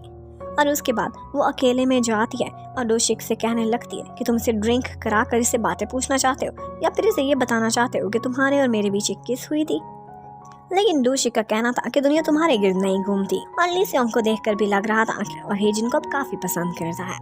यहाँ पर उन दोनों की इतनी फ्रेंडशिप देखकर डोशिक को काफी जेलसी हो रही थी। यहाँ पर वो दोनों बॉयज काफी ड्रिंक करते हैं और हेजिन भी। और उसके बाद दोबारा से वही होता है। हेजिन आज फिर से डोशिक के घर पर ही सो गई थी, लेकिन आज की दफा ली सेओंग भी उनके साथ था। अब सुबह ही सुबह हेजिन उठती है और जल्दी में वहाँ से जाने लगती है, लेकिन ली सेओंग भी उसके पीछे पीछे आ जाता है और उससे उसका फ़ोन नंबर भी मांगता है। यहाँ पर उन दोनों को इस तरह से बातें करते हुए और डोशिक के घर से निकलते हुए वही गॉसिप वाली आंटी नैम भी देख लेती हैं और उनकी बातें भी सुन लेती हैं। और अब ऑफ कोर्स दोबारा से वो ये खबर पूरे गाँव में जंगल की आग की तरह फैला देंगी। उधर ली सेओंग जाता है दादी के घर पर और उनसे कहने लगता है कि आपका घर मुझे परफेक्ट लग रहा है अपनी शूटिंग के लिए, कि आप मुझे रेंट पर देंगी, लेकिन दादी मानती ही नहीं है। लेकिन यहाँ पर हमें एक और बात भी पता चलती है और वो ये थी कि सेओंग और डोशिक इन दोनों के बीच कुछ अजीब सा रिश्ता था। एक तरफ वो जेलस भी थे और दूसरी तरफ वो फ्रेंड्स बनते जा रहे थे। अब ली सेओंग ने सोचा था कि वो दादी को किसी न किसी तरह ज़रूर मना लेगा। वो कभी उनके लिए कोई गिफ्ट लेकर आता था तो कभी घर के कामों में उनकी हेल्प करने लगता था और इसी तरह से फाइनली उसने दादी का दिल जीत ही लिया था कि वो कन्विंस हो जाए उसे अपना घर रेंट पर देने के लिए। अब एक दिन हेजिन भी आती है दादी के घर पर उन्हें उनका एक क्लच लौटाने के लिए, लेकिन वहीं पर ही डोशिक भी आ जाता है और फिर एक बहाने से वो हेजिन को अपने साथ रोक लेता है दादी की हेल्प कराने के लिए। एक्चुअली वो दादी के लिए बेड शीट्स और ब्लैंकेट्स को वॉश कर रहे थे। यहाँ पर वो धोते धोते वो लोग आपस में लड़ने लगते हैं और लड़ते लड़ते एक दफ़ा हेजिन टकरा जाती है और उसका सर लगता है सीधा डोशिक के सीने पर। अब उसे लगता है कि जैसे ऐसा पहले भी कभी हुआ था और वो कुछ याद करने लगती है। वो वहीं ठहरी रहती है कि मुझे कुछ और याद आ जाए, लेकिन ये मोमेंट बहुत क्यूट लग रहा था और दादी भी ये सारा कुछ देख लेती हैं। लेकिन हेजिन को भी कुछ भी ढंग से याद नहीं आया था और वो दोबारा से लड़ाई करते हुए कपड़े धोने लगते हैं। अब एक दिन सियोंग डोशिक से पूछने लगता है कि तुम तो हेजिन के काफ़ी क्लोज हो, ये बताओ कि क्या वो यहाँ पर किसी को डेट कर रही है, उसका कोई बॉयफ्रेंड है। लेकिन डोशिक कहने लगता है कि मेरा ख्याल है ऐसा कुछ भी नहीं है। ये सुनते ही सियोंग के फेस पर एक बड़ी सी स्माइल आ जाती है और वो बहुत खुश होता है, जबकि डोशिक सैड हो जाता है कि अब ये उस पर हिट करेगा। और इसके साथ ही हमें फ्लैशबैक दिखाते हैं। एक्चुअली उस रात ड्रंक होकर डोशिक बाहर बैठ गया था। जब हेजिन उसके पास आई थी उसे अंदर ले जाने के लिए, तो वो उसके कंधे पर सर रखकर वहीं पर ही लेट गया था और उससे कहने लगता है रोते हुए कि प्लीज़ हेजिन मुझे कभी छोड़कर ना जाना। और वो भी उससे वादा कर लेती है कि हाँ ऐसा कभी नहीं होगा। उधर गांव की आंटी नैम ने हर तरफ यही खबर फैला दी थी कि हेजिन लगता है कि डबल टाइमिंग कर रही है। एक तरफ तो वो सियोंग को भी डेट कर रही है, दूसरी तरफ वो डोशिक का भी दिल जीते हुए है। अब ये बात मी सियोन को पता चल जाती है। वो आकर हेजिन को बताती है। हेजिन को बहुत दुख होता है, लेकिन वो कहती है कि ये सब मैं इग्नोर ही करूंगी। अब उसके बाद एक दिन सियोंग, डोशिक और हेजिन का आमना सामना होता है। सियोंग उसे अपने साथ खाने पर लेकर जा रहा था, लेकिन डोशिक ऐसे जबरदस्ती साथ में चिपक जाता है ताकि वो दोनों अकेले समय ना बिताएं। यहाँ पर हेजिन जाकर डोशिक के बाजू में बैठती है, जिसकी वजह से सियोंग को अब जेलसी होने लगती है। और हेजिन जो खाना उसे सर्व करना चाहती थी वो जबरदस्ती डोशिक उसके हाथ से छीन कर खुद ही खा जाता है। और यहाँ पर जब सियोंग और हेजिन दोनों अपनी पुरानी बातें याद करने लगते हैं, तो डोशिक बहुत जेलस होता है सुनकर कि किस तरह से ये दोनों जब स्टूडेंट लाइफ में थे तब एक दूसरे को मिले थे। अब एक दिन डोशिक एक शॉप पर पार्ट टाइम जॉब कर रहा था। हेजिन वहाँ पर आती है कुछ लेने के लिए। उसके गले में कॉलर था, तो पता चलता है यहाँ पर डोशिक को कि उसे अक्सर नेक में पेन रहती है। लेकिन यहाँ पर जब वो अपना कॉलर उतारती है और उसके बाद खुद को सेट कर रही थी, तो डोशिक उसे देखता है तो बस देखता ही रह जाता है। वो बहुत सुंदर लग रही थी और फिर वो यही सोचने लगता है कि जब भी मैं हेजिन को देखता हूँ तो मेरा खुद पर काबू क्यों नहीं रहता। उधर हवा जियोंग आज देखती है कि चूहुई, जो कि उसके हस्बैंड का फर्स्ट लव है, आज वो ओवर ड्रिंक कर चुकी है। और उसके बाद जब वो घर जा रही है तब कोई लड़का है आवारा सा जो उसका पीछा कर रहा है। वो जैसे उस पर हाथ डालने की कोशिश करता है तो हवा जियोंग उसे संभाल लेती है। लेकिन इसी बीच चूहुई थोड़ी जख्मी हो गई थी और फिर ये बात पूरे के पूरे गांव में भी फैल जाती है। हेजिन भी इस बारे में सुनती है और उसे काफी ज्यादा शौक भी लगता है कि इस तरह के इंसिडेंट इस गांव में हो सकते हैं। और फिर उसके बाद हेजिन की आज आंटी नैम से एक बात पर लड़ाई भी हो जाती है। एक्चुअली आंटी नैम एक डेंटल टेक्नीशियन से लोगों को सजेस्ट करती थी कि जाकर अपना इलाज कराएं क्योंकि वो चीप है, एक डेंटिस्ट से नहीं, जैसा कि हाइजिन वो बहुत ज़्यादा एक्सपेंसिव है।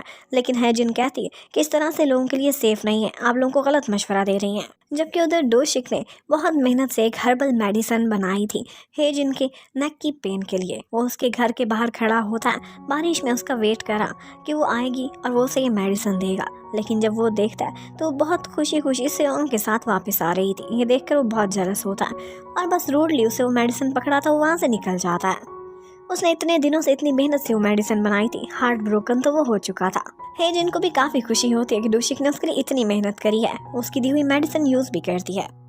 उसके बाद दिखाते हैं कि हेजिन एक दफ़ा आंटी नैम को किसी के साथ देखती है जिसे वो काफ़ी सारे पैसे दे रही थी, लेकिन उसे साफ पता चल जाता है कि एक स्कैम है। और जैसे ही वो उसे बचाने की कोशिश करती है वो लड़का उनके पैसे चुरा कर वहाँ से भागने लगता है।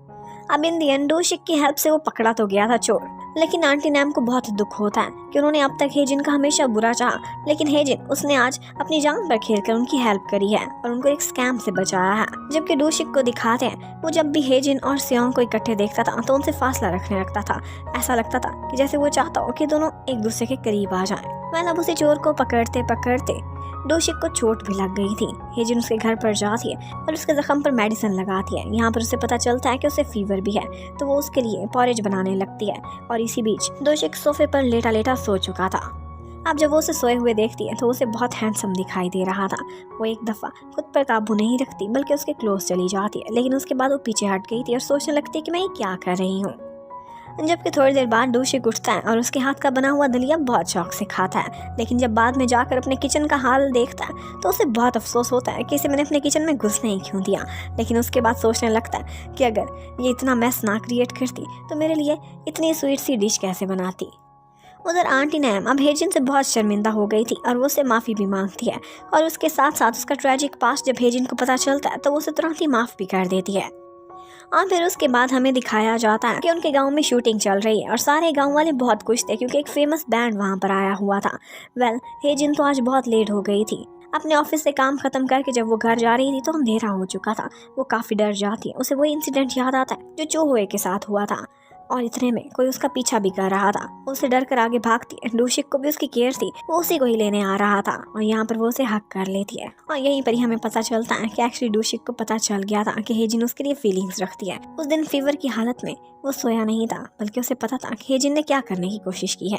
अब डूशिक को अंदाजा हो चुका था हेजिन की हार्ट बीट से कि वो कितनी डरी हुई है। वो भी उसे कस के हक कर लेता है, लेकिन इतने में कोई आकर उनके इंटरप्ट कर देता है, क्योंकि वहाँ पर हेजिन का फोन डर के मारे गिर गया था और वो कोई इसे देने आया था। और उसके बाद हेजिन उससे और कोई भी बात नहीं करती, वो बहुत एम्बेरस हो गई थी और डूशिक भी शर्माने लगता है और वो लोग अपने अपने रास्ते निकल जाते हैं। लेकिन ये हग होने के बाद ना तो रात को हेजिन को नींद आ रही थी और ना ही डूशिक को, तो वो दोनों खुद को काम करने के लिए आधी रात को ही एक्सरसाइज करने लगते हैं ताकि अपना ध्यान भटका सकें। अब उसके बाद नेक्स्ट मॉर्निंग एक सेल्फ पेट्रोल स्टेशन पर हेजिन के डैड खड़े हुए थे, जो कि अपनी बेटी को मिलने के लिए सरप्राइज देने के लिए उसी के गांव में आ रहे थे। और यहाँ पर डूशिक उनको देख लेता है, जिन्हें फ्यूल भरने में थोड़ी दिक्कत हो रही थी। वो उनकी हेल्प करता है और कहता है कोई बात नहीं, अक्सर एल्डरली पीपल को ऑटोमेटिक मशीन यूज करते हुए दिक्कत होती है। लेकिन डैड को ये बात अच्छी नहीं लगती, उन्हें ऐसा लगता है कि जैसे इस लड़के ने मुझ पर लुक डाउन किया है। और फिर हेजिन जब सुबह सुबह मॉर्निंग वॉक कर रही थी तो उसे दोबारा से आंटी नैम मिलती हैं, जो कहती हैं कि मैंने कल रात देख लिया था जो तुम लोग रात के अंधेरे में कर रहे थे। हाँ, लेकिन फिक्र ना करना, आपकी दफा ये बात आउट नहीं होगी। मैं किसी को नहीं बताऊंगी कि तुमने डूशिक को इतनी देर हक किया था। लेकिन यहीं पर पीछे एक वैन खड़ी थी और जैसे ही वैन गुजरती है तो उसके पीछे नजर आते हैं हेजिन के मॉम और डैड।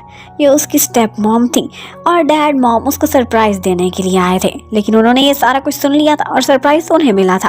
अब उसके बाद डैड गुस्से से भरे हुए उसके साथ घर तो चले जाते हैं, लेकिन आगे देखते हैं तो डूशिक उसके घर पर था, जिसे देखकर वो शॉक्ड रह जाते हैं कि एक लड़का यहाँ पर क्या कर रहा है।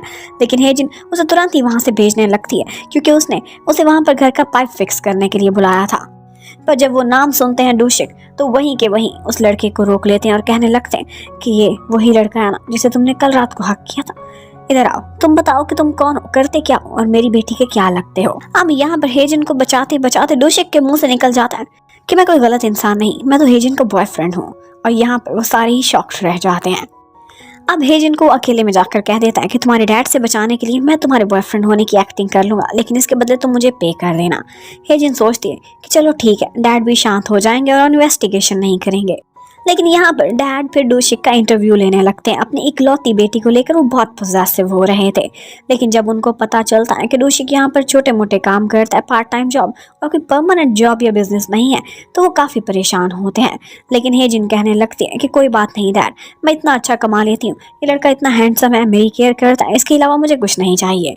अब उसके बाद डैड और मॉम गांव की सैर के लिए निकल जाते हैं। यहाँ पर बहुत से लोग उनको मिलते हैं, जो कि उनके सामने जानबूझकर डूशिक की बड़ी बड़ी तारीफें कर रहे थे। एक्चुअली डूशिक ने गांव के ग्रुप में ये सब शेयर और बता दिया था कि हेजिन के डैड को किस तरह से उन लोगों ने उन दोनों के रिलेशनशिप के बारे में तारीफ करनी और उनको सेटिस्फाई करके भेजना है। अब यहीं से सैर करते हुए वो लोग दादी के घर के बाहर से गुजरते हैं, जहाँ पर शूटिंग चल रही थी, और वहीं पर ही उनको सेओंग दिखाई देता है।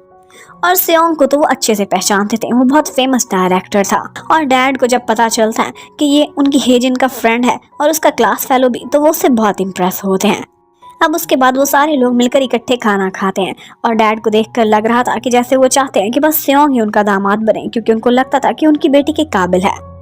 सेओंग को भी पता चल चुका था कि डूशिक आज किस रोल में है। वो डायरेक्टर से उससे कहने लगता है कि ओवर एक्टिंग करने की कोई ज़रूरत नहीं, बस रोल में ही रहना। और आगे से वो भी उसे तसल्ली करा देता है कि तुम फिक्र ना करो, ये रोल तो मैं इतने अच्छे से निभाऊंगा कि तुमने भी कभी ऐसी एक्टिंग नहीं देखी होगी। लेकिन एक्चुअली वो तो सेओंग को जेलस कराकर वहाँ से निकल चुका था।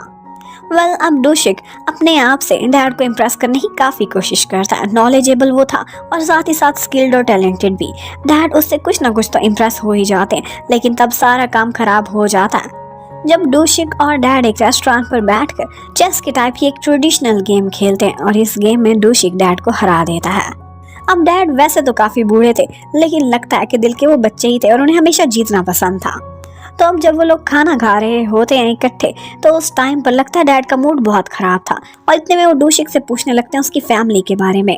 और यहीं पर डूशिक बताता है कि वो छोटा सा था जब उसके पेरेंट्स की डेथ हो गई थी। ये सुनते ही एकदम डैड का मुंह बन जाता है। लेकिन यहाँ पर मॉम डैड का जिक्र करते हुए डूशिक का मूड भी थोड़ा सा ऑफ हो जाता है और वो अंकल और आंटी के लिए कॉफ़ी लेने के लिए वहाँ से उठ जाता है। और जब वो जाता है तो पीछे डैड हेजिन से कहने लगते हैं कि ये लड़का तुम्हारे काबिल नहीं, मैंने इसे जज कर लिया। एक तो इसकी कोई जॉब नहीं है, इससे ब्रेकअप कर लो। वैसे भी ये ऑर्फन है, इसके अंदर एक फ्लॉ है और वो ये है कि इसकी फैमिली ही कोई नहीं।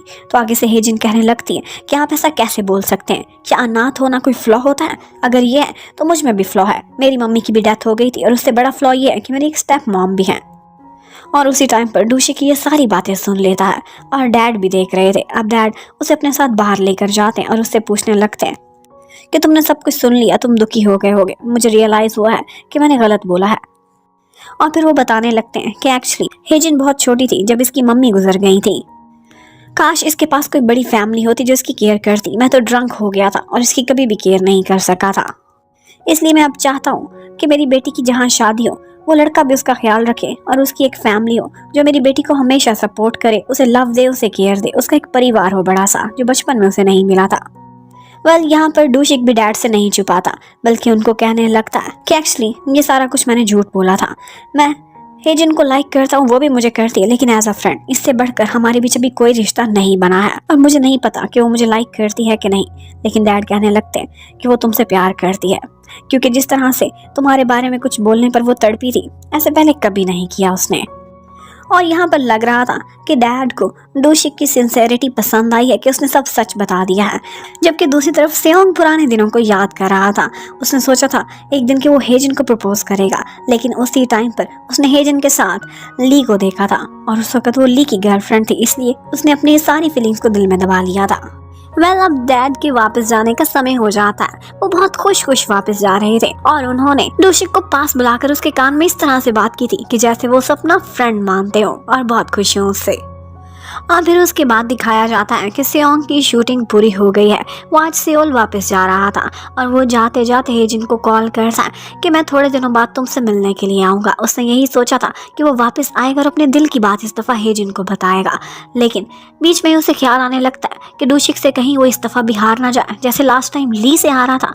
तो वो फौरन ही अपनी गाड़ी मोड़ लेता है। जबकि हेजिन जैसे ही आज घर पहुँचती है तो एक कल्प्रिट उसके घर में घुसा हुआ था और उसके हाथ में एक नाइफ भी था। ये वही पर्सन था जो कि पहले भी गांव में क्राइम्स किया करता था। यहाँ पर डूशिक वो भी हेजिन से मिलने के लिए आता है और उसको देख लेता है। अब की बार वो हेजिन को बचाने के लिए उसका मुकाबला करता है, उससे काफी देर फाइट करता है और इन दी एंड वो जीत तो गया था, पर उस क्रिमिनल के चाकू से उसे बहुत बड़ा घाव लग गया था। अब वो हॉस्पिटल पहुंचा हुआ था और सेओंग को भी हेजिन और उसके बारे में पता चलता है तो वो भी हॉस्पिटल पहुंच जाता है। लेकिन यहाँ पर उन दोनों को देखकर उसे ऐसे लगने लगता है जैसे वो वाकई दोबारा से लेट हो गया है। अब उसके बाद सेओंग तो वापस लौट जाता है, जबकि हेजिन वो अपने घर पर नहीं जा सकती थी क्योंकि वहाँ पर क्राइम सीन था। लेकिन आज वो डूशिक के घर पर ठहरने के लिए आ जाती है। डूशिक खुद अपने हाथों से उसके लिए खाना भी बनाता है।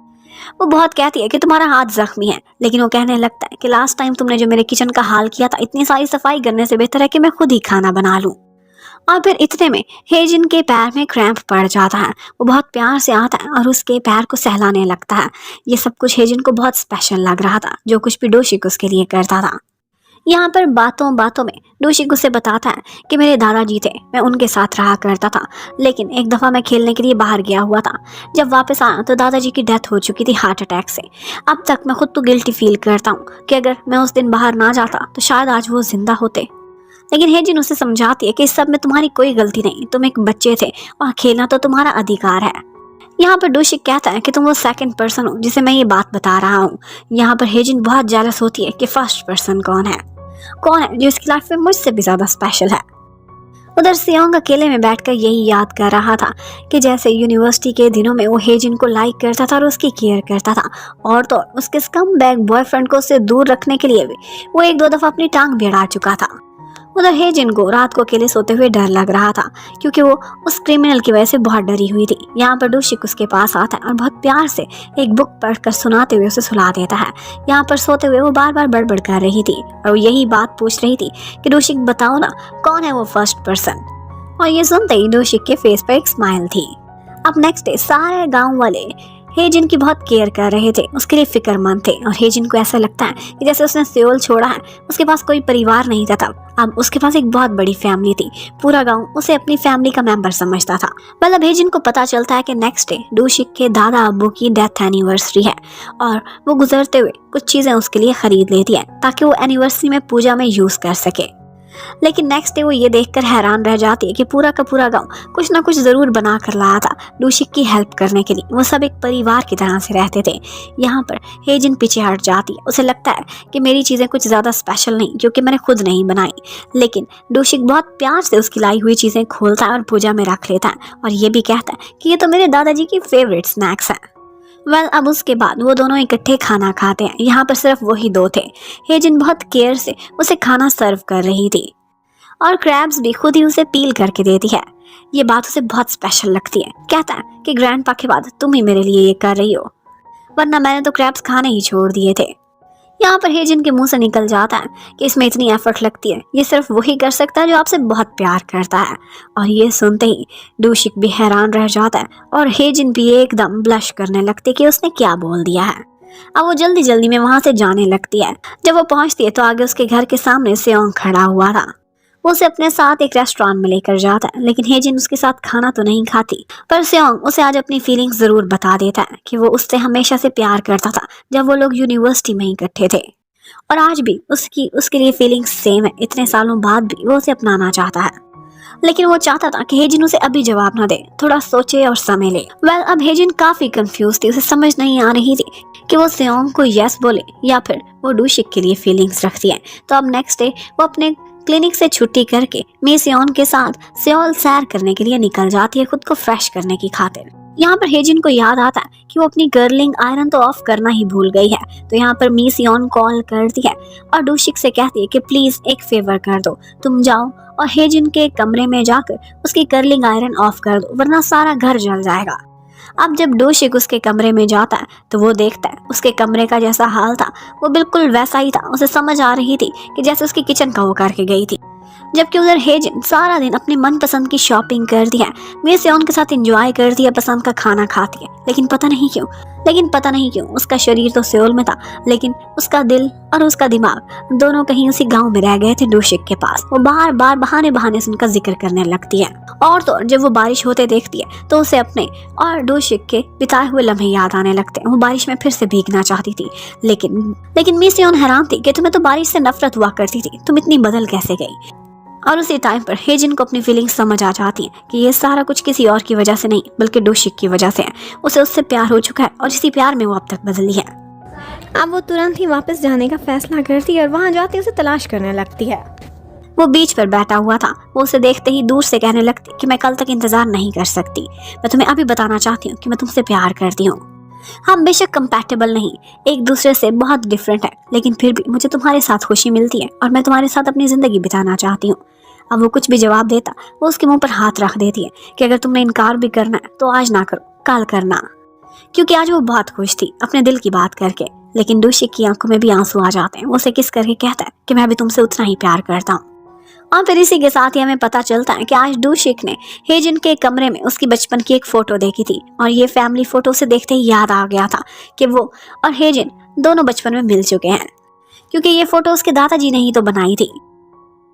सब फाइनली इतने सारे इंतजार के बाद हमारा मेन कपल अपना लव कन्फेशन कर चुका है। अब वो लोग ऑफिशियली डेट करेंगे और यहाँ से वापस जाते हुए डूशिक हेजिन का हाथ पकड़ता है और उसे उसके घर तक ड्रॉप करता है।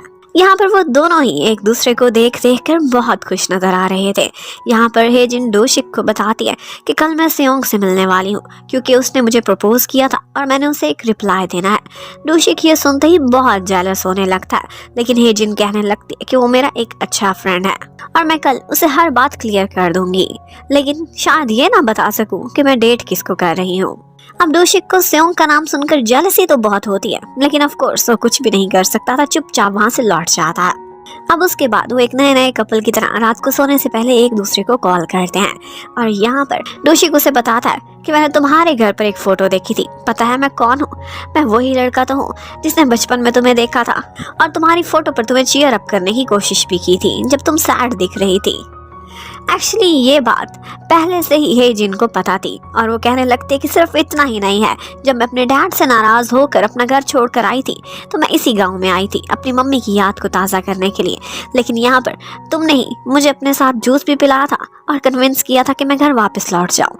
ये सुनकर डूशिक हैरान रह जाता है कि किस्मत हमें बार बार मिला रही थी, यानी कि हम हेवनली मेड कपल है। अब नेक्स्ट डे हेजिन सेओंग से मिलती है और उसे सारी बात क्लियर कर देती है कि तुम मेरे सबसे स्पेशल फ्रेंड हो, मेरी बहुत केयर भी करते हो, लेकिन आई एम सॉरी, मैं किसी और को लाइक करती हूँ। अब सेओंग का दिल तो बहुत टूटता है, लेकिन उसके बाद वो और डोशिक दोनों दादी के घर पर जाते हैं और एक काम में उनकी हेल्प करने लगते हैं। यहाँ पर सेओंग डोशिक से कहता है कि हेजिन को मैंने प्रपोज किया तो उसने इनकार कर दिया किसी और लड़के की खातिर, लेकिन मुझे लगता है कि जैसे वो जिस लड़के को भी लाइक करती है वो उसे डिजर्व नहीं करता। मैं बेट लगाता हूँ। डोशिक को ये सुनते ही गुस्सा आने लगता है और उसका गुस्सा देखते ही सेओंग कहने लगता है, अच्छी बात है, अब समझ आ गई कि ये तुम ही हो। और फिर जाते जाते उससे कहने लगता है कि हेजिन बहुत अच्छी है, प्लीज उसका अच्छे से ख्याल रखना। अब उसके बाद शाम को डोशिक हेजिन से मिलने के लिए उसके घर पर आता है। हेजिन कहती है कि अभी मैं अपने रिलेशनशिप को सीक्रेट ही रखना चाहती हूँ, वरना लोग आएंगे और 100 क्वेश्चंस करेंगे हमसे। लेकिन डोशिक कहने लगता है कि हमारे गाँव वालों की नेचर तो देखी है तुमने, छोटा सा गाँव, तुम्हें क्या लगता है यहाँ पे कुछ सीक्रेट रह सकता है? और उसके बाद सबसे पहले तो ये चीज़ सीक्रेट रहती ही नहीं है, क्योंकि ऊपर से मिसियोन आ जाती और उन दोनों को लवी डवी होते देख चुकी थी। अब उसके बाद नेक्स्ट मॉर्निंग हेजिन जाती है सुबह सुबह कॉफ़ी शॉप पर, जहाँ पर डोशिक काम करता था। वहाँ पर कॉफ़ी का मिल्क थोड़ा सा स्पिल होकर उसके फेस पर लग जाता है। वो बहुत प्यार से उसके फेस को क्लीन करने लगती है और यहाँ पर उनका ये रोमांटिक मोमेंट एक थप्पड़ में बदल जाता है, जब ऊपर से मिस्टर होचन आ रहे थे और उनको देखकर हेजिन ने डोशिक को प्यार करते करते उसे एक थप्पड़ लगा दिया था। अब लंच का टाइम था और दोबारा से हेजिन का मन हो रहा था अपने बॉयफ्रेंड को देखने का, तो वो उसी रेस्टोरेंट से खाना ऑर्डर करती है जहाँ पर इस टाइम पर डोशिक काम करता था। वो डिलीवरी देने के लिए आता है और इसी बहाने वो साइड पर उसके साथ कुछ समय बिताने लगती है। अब वो उसे सॉरी भी करती है कि मैंने किस गाल पर तुम्हें थप्पड़ मारा था, तुम्हें बहुत दर्द हुई होगी। लेकिन उसी गाल पर प्यार करते करते कि उसी मोमेंट वो उसे एक और दर्द भी दे देती है, उसे नीचे गिराती है और डांटने लगती है। एक्चुअली वहाँ पर नैम आ रही थी और वो उसे यही दिखा रही थी कि उस पर गुस्सा कर रही है, चिल्ला रही है ऑर्डर गलत लेकर आने पर। अब बेचारा डोशिक जब भी अपनी गर्लफ्रेंड के पास जाता था कोई ना कोई दर्द लेकर वापस आता था। अब वो दोबारा से उसे सॉरी करने लगती है और कहती है कि मेरे से एक और गलती हो गई, प्लीज मुझे माफ कर दो। यहाँ पर वो उसे माफ करता और उसके साथ क्यूट क्यूट से समय बिता ही रहा था कि ऊपर से फिर कोई आ जाता है और हेजिन को इस दफा भी वही सोचती है। वो दोबारा से उसे एक चोट दे देती है ताकि दूसरों को उसकी क्लोजनेस का अंदाजा ना हो सके। और उसके बाद बेचारा फिर से अपनी नाक पर घाव लेकर बैठा हुआ था। अब हेजिन उसे बार बार सॉरी के मैसेजेस करती है, कॉल्स करती है, वो फोन ही नहीं उठाता। तो उसके घर पर पहुंच जाती, उसे लगा था कि वो मुझसे नाराज हो चुका है। लेकिन उसी टाइम पर डोशिक दादियों को लेकर अपने घर पर आ रहा था। उसे शक हो जाता है कि जैसे हेजिन घर पर है, क्योंकि उसने उसके शूज बाहर देख लिए थे। अब दादियां तो घर के अंदर घुस जाती है और उन्हें शक हो गया था, तो वो घर की तलाशी भी लेने लगती क्योंकि लाइट्स ऑन थी, लेकिन हेजिन कहीं पर भी नहीं थी। अब जब दादियां चली जाती हैं तो डोशिक को पता चलता है कि उसकी गर्लफ्रेंड कबर्ड में छुपी बैठी थी। वो बहुत प्यार से उसे कैरी करता हुआ उठाकर लेकर आता है और फिर वो दोनों बेड पर इकट्ठे गिर जाते हैं। लेकिन यहाँ पर उनका कोई रोमांटिक सीन क्रिएट होता उससे पहले ही हेजिन के फोन पर कॉल आ जाती है। डोशिक उसे बताता है कि मेरा फोन गुम हो गया है, इसलिए मैं तुम्हें रिप्लाई नहीं कर सका। अब उसके बाद वो उसे ड्रॉप करने के लिए उसके घर तक जा रहा था कि इतने में सामने फिर से गांव वाले आ जाते हैं। उनको इतना खुश खुश देखते उससे पहले ही हेजिन डोशिक का हाथ पकड़कर मरोड़ देती है। अब बस इससे ज्यादा विलेजर्स और बर्दाश्त नहीं कर सकते थे। वो सारे कहने लगते हैं कि जब भी तुम डोशिक के साथ होती हो उसे टॉर्चर करती रहती हो, ये बेचारा इतना इनोसेंट लड़का है, आज तक इससे ज्यादा जेंटलमैन तो हमारे गांव में कोई नहीं था, तुम इससे कौन से जन्म के बदले ले रही हो। और बस वो सारे फैसला करते हैं कि अब हम दोनों इन दोनों को इकट्ठे होने ही नहीं देंगे ताकि डोशिक को मार ही ना पड़े। और यही बात वो पूरे गांव में भी अनाउंस कर देते हैं। तो अब जब भी हेजिन डोशिक के करीब आना चाहती थी तो कोई ना कोई गांव वाले बीच में हर्डल बन जाते थे और तो और वो उसे उसके क्लिनिक पर डिलीवरी के लिए भी कभी नहीं भेजते थे। एक दफा किसी तरह से जालिम समाज से चोरी चोरी वो मिलने की कोशिश करते हैं, लेकिन फिर से कोई उनको पकड़ लेता है और उनसे कहने लगते हैं कि सेफ डिस्टेंस मेंटेन रखो। उनको अलग अलग रास्ते पर लेकर चले जाते हैं। अब डोशिक एक दफा एक अननोन नंबर से कॉल करता है और हेजिन से कहता है कि आज गांव वालों की एक मीटिंग है, वो सारे उधर जाएंगे और हम दोनों बीच पर डेट करने पहुंच जाएंगे। ये सोच सोच कर दोनों बहुत एक्साइटेड हो रहे थे कि शाम को उनकी फर्स्ट डेट है। अब डोशिक भी गांव वालों को दगा दे देता है और कहता है कि आज मेरी तबीयत खराब है, मैं मीटिंग में नहीं आ सकूंगा। और वो सारे लोग खुद मीटिंग में चले जाते हैं। अब यहाँ पर हमारा लवी डवी सा कपल फाइनली बहुत दिनों बाद एक दूसरे को देखते हैं और हक करने लगते हैं। ऐसा लग रहा था कि जैसे सदियां ही गुजर गई हैं एक दूसरे के साथ समय बिताए। लेकिन वहीं पर ऊपर से पूरा का पूरा गाँव पहुंच जाता है। बच्चे से लेकर बड़े तक सब उनको देख चुके थे। अब डोशिक तो बहाने लगाने लगता है, लेकिन हेजिन कहने लगती है कि हम एक दूसरे को डेट कर रहे हैं। ये सुनते ही सारे लोग खुश हो जाते हैं और कहने लगते हैं कि ये बात तो हमें बहुत पहले से पता थी। एक्चुअली सब ने उन्हें चोरी चोरी एक दूसरे के करीब आते देख लिया था, लेकिन हर दफा बचने की खातिर हेजिन डोशिक को मारने लगती थी। और तो जो डोशिक का फोन गुम हुआ था उस पर बार बार हेजिन की कॉल्स और मैसेजेस आ रहे थे।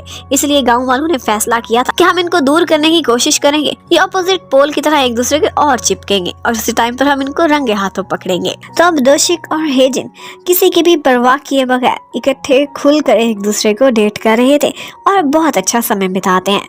फिर यहाँ पर हमें एक बात पता चलती है कि डोशिक को बुरे बुरे सपने आया करते थे। आज भी उसके साथ कुछ ऐसा ही होता है। उसी टाइम पर सुबह ही सुबह हेजिन उसके घर पर पहुंची हुई थी क्योंकि वो उसके साथ मिलकर समंदर किनारे बैठकर सनराइज को देखना चाहती थी। वो उससे उसके बुरे सपने के बारे में पूछती है लेकिन डोशिक सब कुछ टाल देता है। अब नेक्स्ट डे हेजिन आती है डोशिक के पास और उससे कहने लगती है कि जल्दी से जाओ, फ्रेश होकर आओ, मैं तुम्हारे साथ कुछ करना चाहती हूँ। वो तुरंत ही भागता हुआ जाता है, शावर लेकर आता है। उसे लगा था कि उसकी गर्लफ्रेंड आज रोमांटिक हो रही है, लेकिन वो रोमांटिक नहीं थी बल्कि उसके साथ मिलकर एक्सरसाइज करना चाहती थी। वो दोनों एक्सरसाइज करते हैं और उसके बाद बहुत से ऐसे काम जिसकी हेजिन ने लिस्ट बनाई हुई थी, उसका सपना था कि वो अपने बॉयफ्रेंड के साथ पूरे करेगी, वो करने लगती है। पहले तो डोशिक काफी हैरान होता है कि आज मेरी गर्लफ्रेंड सटक तो नहीं गई, लेकिन फिर उसके बाद वो उसकी पॉकेट में से वही लिस्ट देख लेता है जो कि उसका सपना था। डोशिक उसे हक करता है और कहता है कि तुम कितनी क्यूट हो और तुम्हारा ये सपना मैं तुम्हारे साथ मिलकर पूरा करूंगा। अब उसके बाद एक दफा सेओंग दोबारा से उनके गांव में आता है एक शूटिंग के लिए जो कि स्पेशल शो था। और उसके बाद हेजिन डोशिक से कहने लगती है कि तुम्हें पता है सेओंग थोड़ा बीमार रहा है पिछले दिनों, और वो उसके फेवरेट फूड के बारे में भी उसे बताती है कि उसे चिकन ड्रम स्टिक्स बहुत पसंद है। वो उसके बारे में इतनी केयर से बात कर रही थी और उसके बारे में इतना कुछ जानती थी कि डोशिक को नेचुरली उससे जेलसी होने लगती है कि मेरी गर्लफ्रेंड को शायद मेरे बारे में इतना पता ना हो जितना सेओंग के बारे में पता है। और इसी वजह से रात को जो गांव वालों का इकट्ठा डिनर था जिसमें सेओंग भी आया हुआ था, डोशिक थोड़ा अजीब सा बिहेव करने लगता है और सेओंग ने भी ये बात पहचान ली थी। वो उसके साथ बाहर जाकर बैठता है और कहता है कि मैं समझ सकता हूँ तुम्हें मुझसे जेलसी है, लेकिन जेलस तो मुझे तुमसे होना चाहिए क्योंकि हेजिन को मैं तुमसे पहले जानता था, फिर भी तुमने मुझे उससे छीन लिया। और फिर डोशिक को भी रियलाइज होता है कि वो कुछ ओवर रिएक्ट ही करने लग गया था।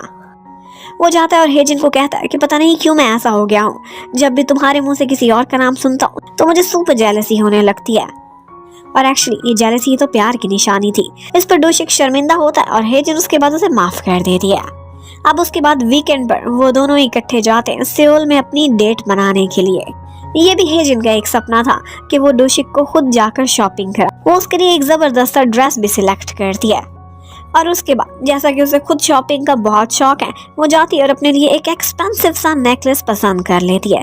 पहले तो डोशिक का मन था कि वो ही इसका बिल पे करे, लेकिन जब वो सुनता है कि ये 5.5 मिलियन का है तो उसके बाद वो शांत हो जाता है। उसे नहीं लगा था कि ये रियल डायमंड होगा, लेकिन हेजिन कहने लगती है कि मुझे फेक चीजें नहीं पसंद। अब जब वो वहां से वापस जा रहे थे तो यहाँ पर डोशिक को एक लड़का मिलता है जो कि उसके यूनिवर्सिटी का फेलो था।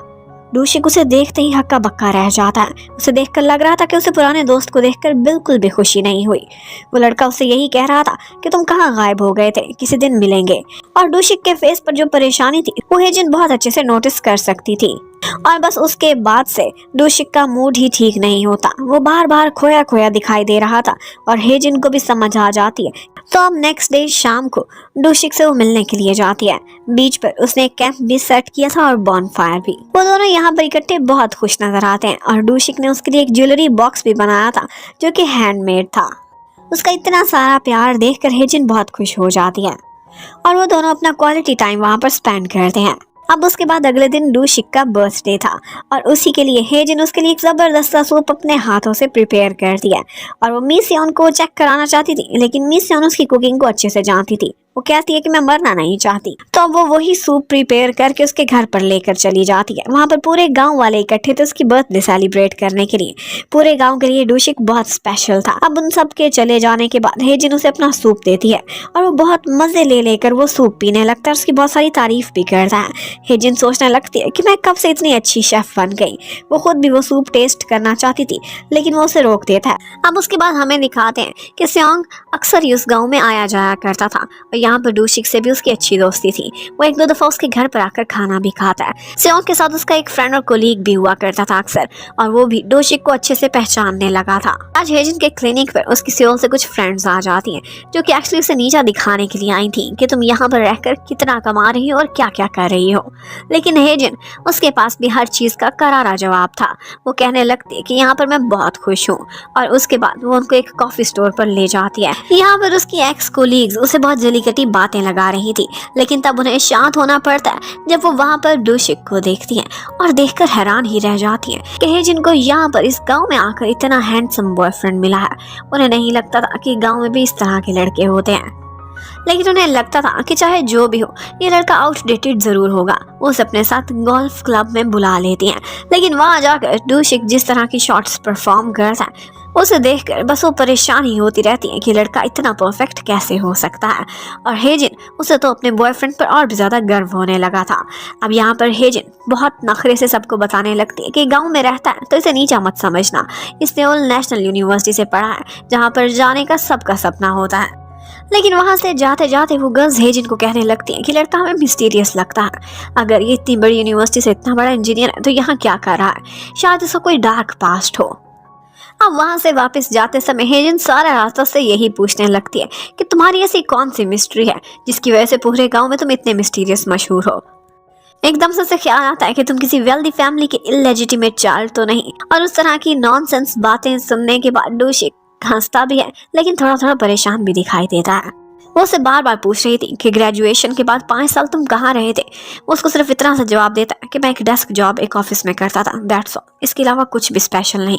लेकिन हेजिन के वापस चले जाने के बाद वो अपनी वार्डरोब खोलता है और वहां पर उसे एक ब्लैक सूट दिखाई देता है।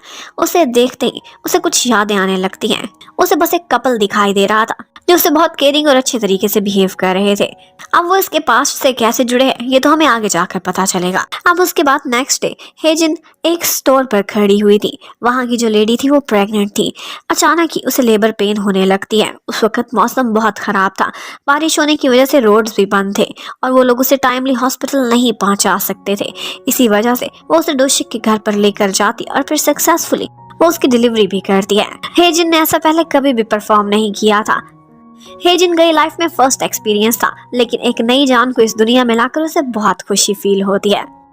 और तो डूशिक भी उसे बहुत अप्रिशिएट करता है। पहले डूशिक था जो इस गांव में सारों की हेल्प किया करता था, लेकिन अब हेजिन भी लगता है कि उसी के लिए बनी हुई थी। अब उन लोगों के चले जाने के बाद डूशिक और हेजिन दोनों रेस्ट करने लगते हैं। हेजिन उससे पूछती है कि क्या तुमने अपने फ्यूचर के बारे में कभी सोचा है? तुम्हें कितने बेबीज चाहिए? क्या पहला बॉय चाहिए या गर्ल? लेकिन डूशिक इस बात पर कोई भी एक्साइटमेंट शो नहीं करता, बल्कि चुपचाप सो जाता है। अब हेजिन उसकी लाइब्रेरी में एक दिन एक बुक देखती है और उस बुक के अंदर उसी कपल की फोटो थी जो थोड़ी देर पहले हमें फ्लैशबैक में दिखाया गया था। उनके पास एक बेबी भी था, लेकिन डूशिक उसके हाथ में ये फोटो देखकर उसे छीन लेता और उसे कुछ भी नहीं बताता कि ये लोग कौन है। हेजिन बहुत पूछने की कोशिश करती है, लेकिन वो कुछ भी जवाब नहीं देता। वो कहती है कि मेरी सिर्फ एक ही डिमांड थी और वो ये थी कि मेरा पार्टनर मुझसे कोई भी सीक्रेट ना रखे, लेकिन तुम मुझसे कुछ छुपाना चाहते हो, इस तरह से ये रिश्ता आगे नहीं चल सकता। और फिर उसके बाद नेक्स्ट ही सीन में हम देखते हैं कि वही लेडी जो हमें फ्लैशबैक में दिखाई गई थी मिस्टीरियस वाली, वो आज इसी गांव में आई हुई है। उसका नाम सेओना था और उसके साथ एक छोटा सा बेटा हारंग भी था, जिसको एक्चुअली सेओंग ने मिलने के लिए बुलाया था। अब वो सेओंग के साथ बैठी हुई थी और यहाँ पर सेओना कहती है कि एक्चुअली मैं कुछ दिन वेकेशन इसी गांव में स्पेंड करना चाहती हूँ। किसी ने मुझे बताया था कि ये गांव बहुत सुंदर है।